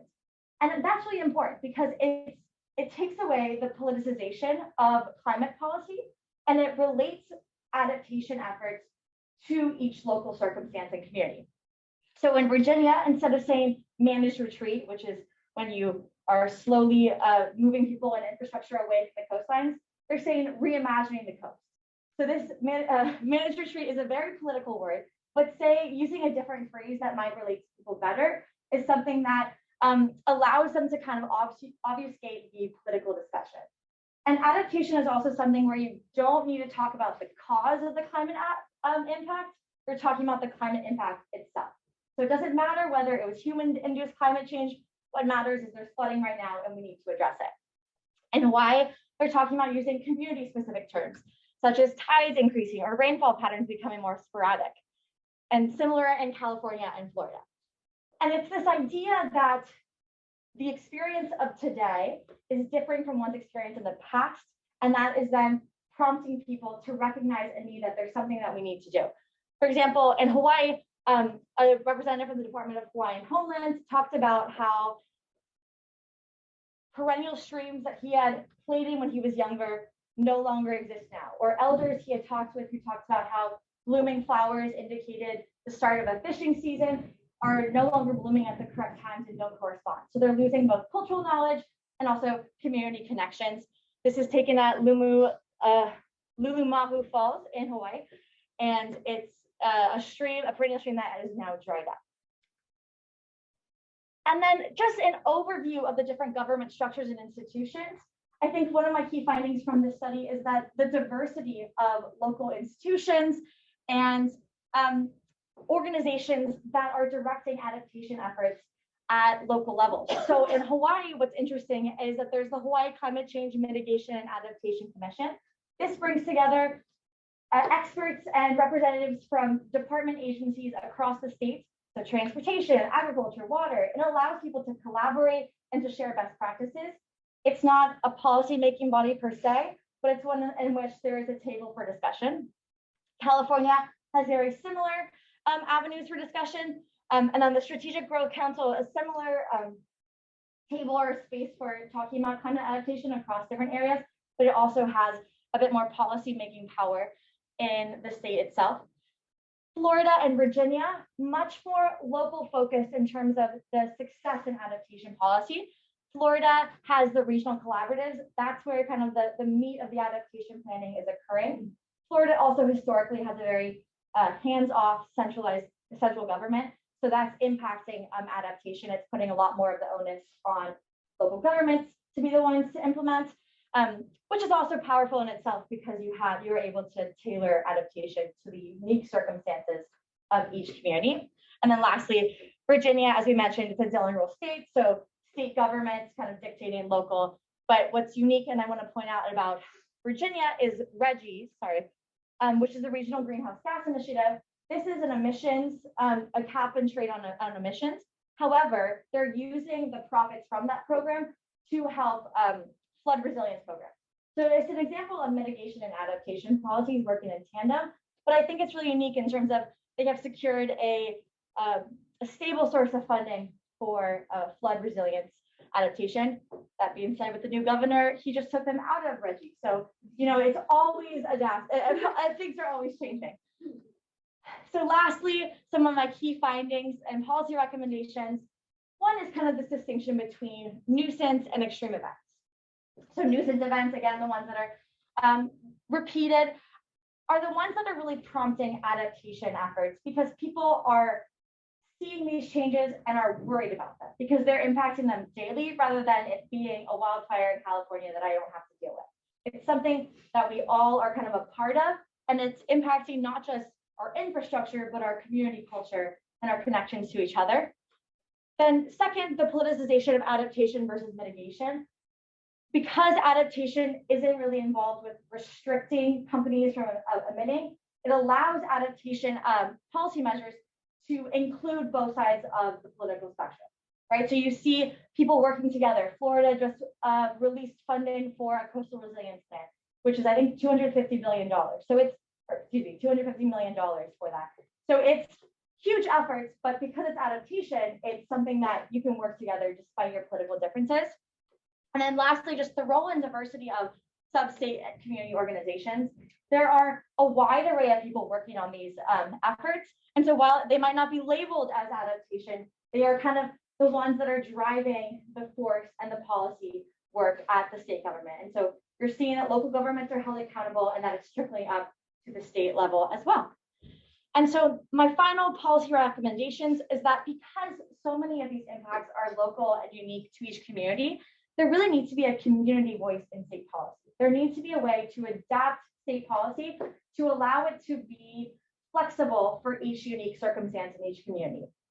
And then lastly, that goes as well as with the federal adaptation plan. If there were to be one, it would need to ensure that states can kind of choose their own path because each state has their own unique impacts, but then also have a way to share data between states, because that's something that's really lacking, is that states are siloed within their own policy, and there needs to be a way to standardize adaptation data, so that would be vulnerability data, as well as shared across states, and secure a stable funding source for these different adaptation projects, so that we don't see the rich are the ones that are able to adapt, and the more vulnerable are not able to. So thank you.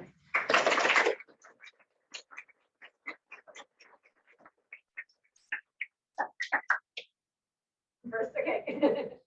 Great job, Olivia. You packed it all in there really quickly. And I just want to say, really impressive getting 90 interviews done in the middle of a global pandemic. It's really well done, and traveling multiple times to 4 states around the country.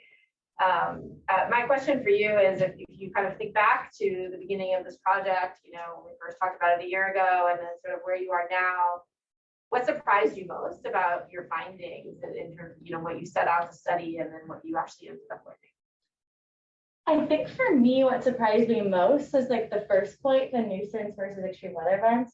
Because I think in my mind, the extreme events are the ones that prompt people to change their behavior more because they can be more damaging to the community and the environment.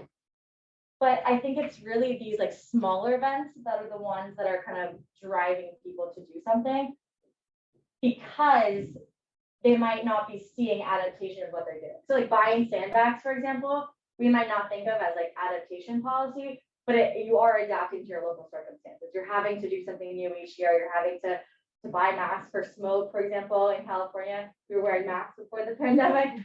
So I think it's those smaller things are the ones that are going to prompt people to adapt. I think that was the most surprising, because I mean, most of my like initial research was focused on these like, billion-dollar events, which I think if I had it to do over again, I probably would have done a different qualifier for my matrix. I probably would have focused on maybe standardizing the type of event as well, and then the degree of frequency of that event over time.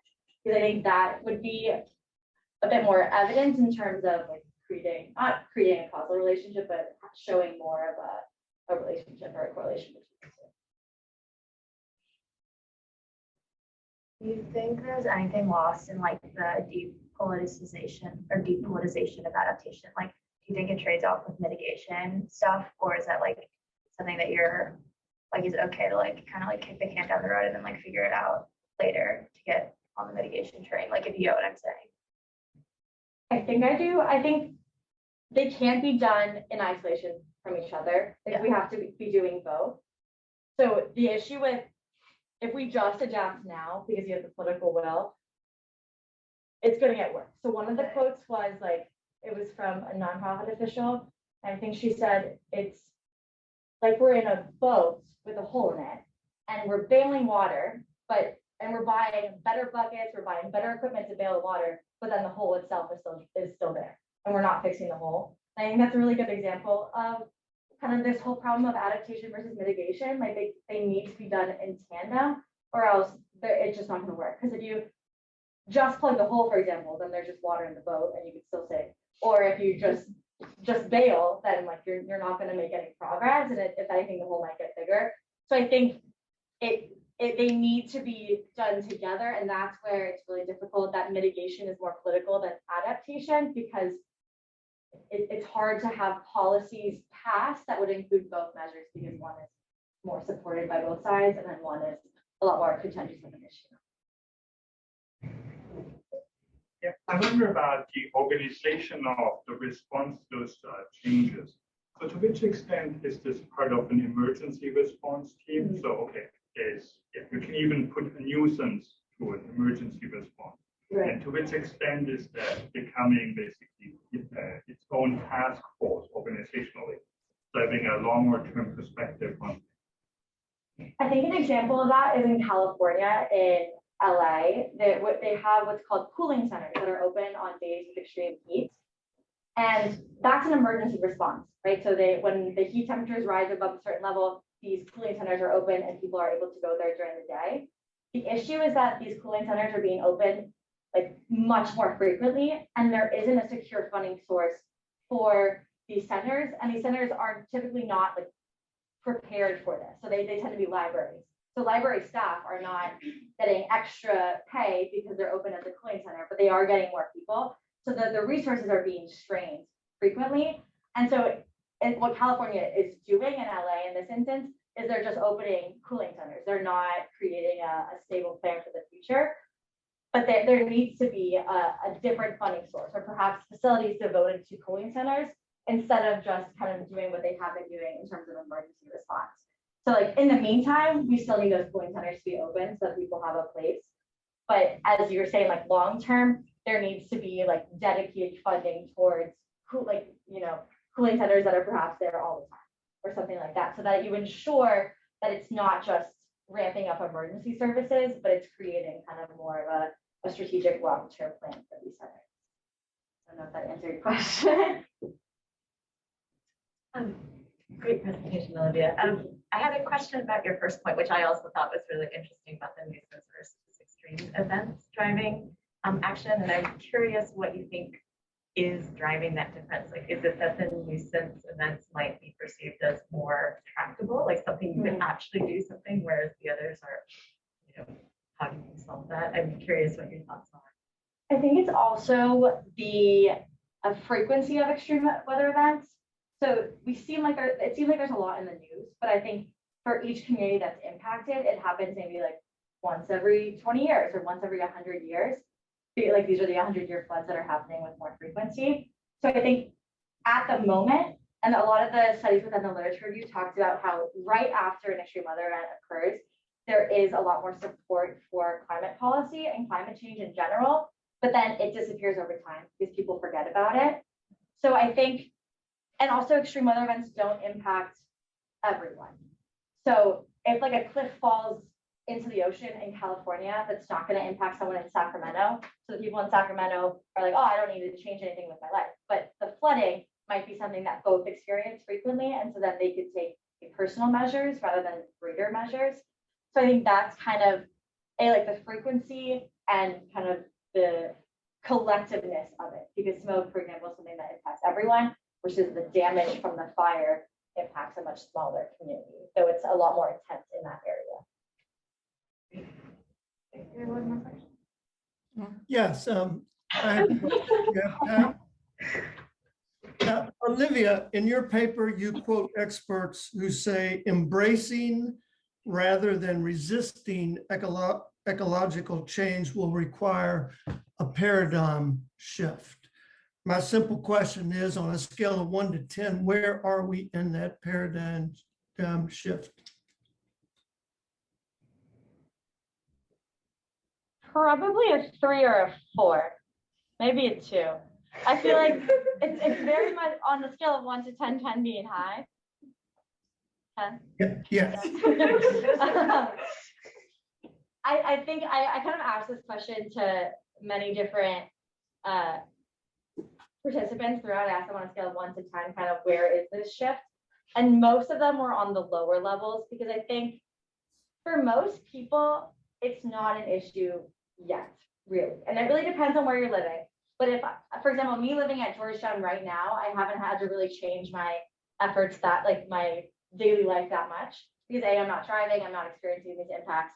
So I think it's really localized to each different community. And I think that's why you haven't seen a massive shift overall, because it's not something that's collective for everything. Like if I think something came across the US, I don't know, if the smoke went everywhere, I think that would be a different story. But because people are experiencing different things and are feeling different impacts, then that's really, we're still really on the beginning portion of this, which is why we have time to then plan for the future, because we are more on the beginning time frame of these different climate impacts. But that's not true of everywhere. That's just true of kind of the general public. Does that answer your question? Yes, thank you.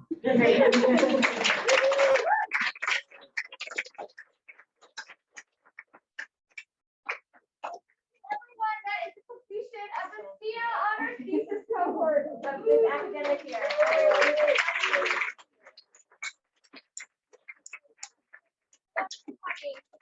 day.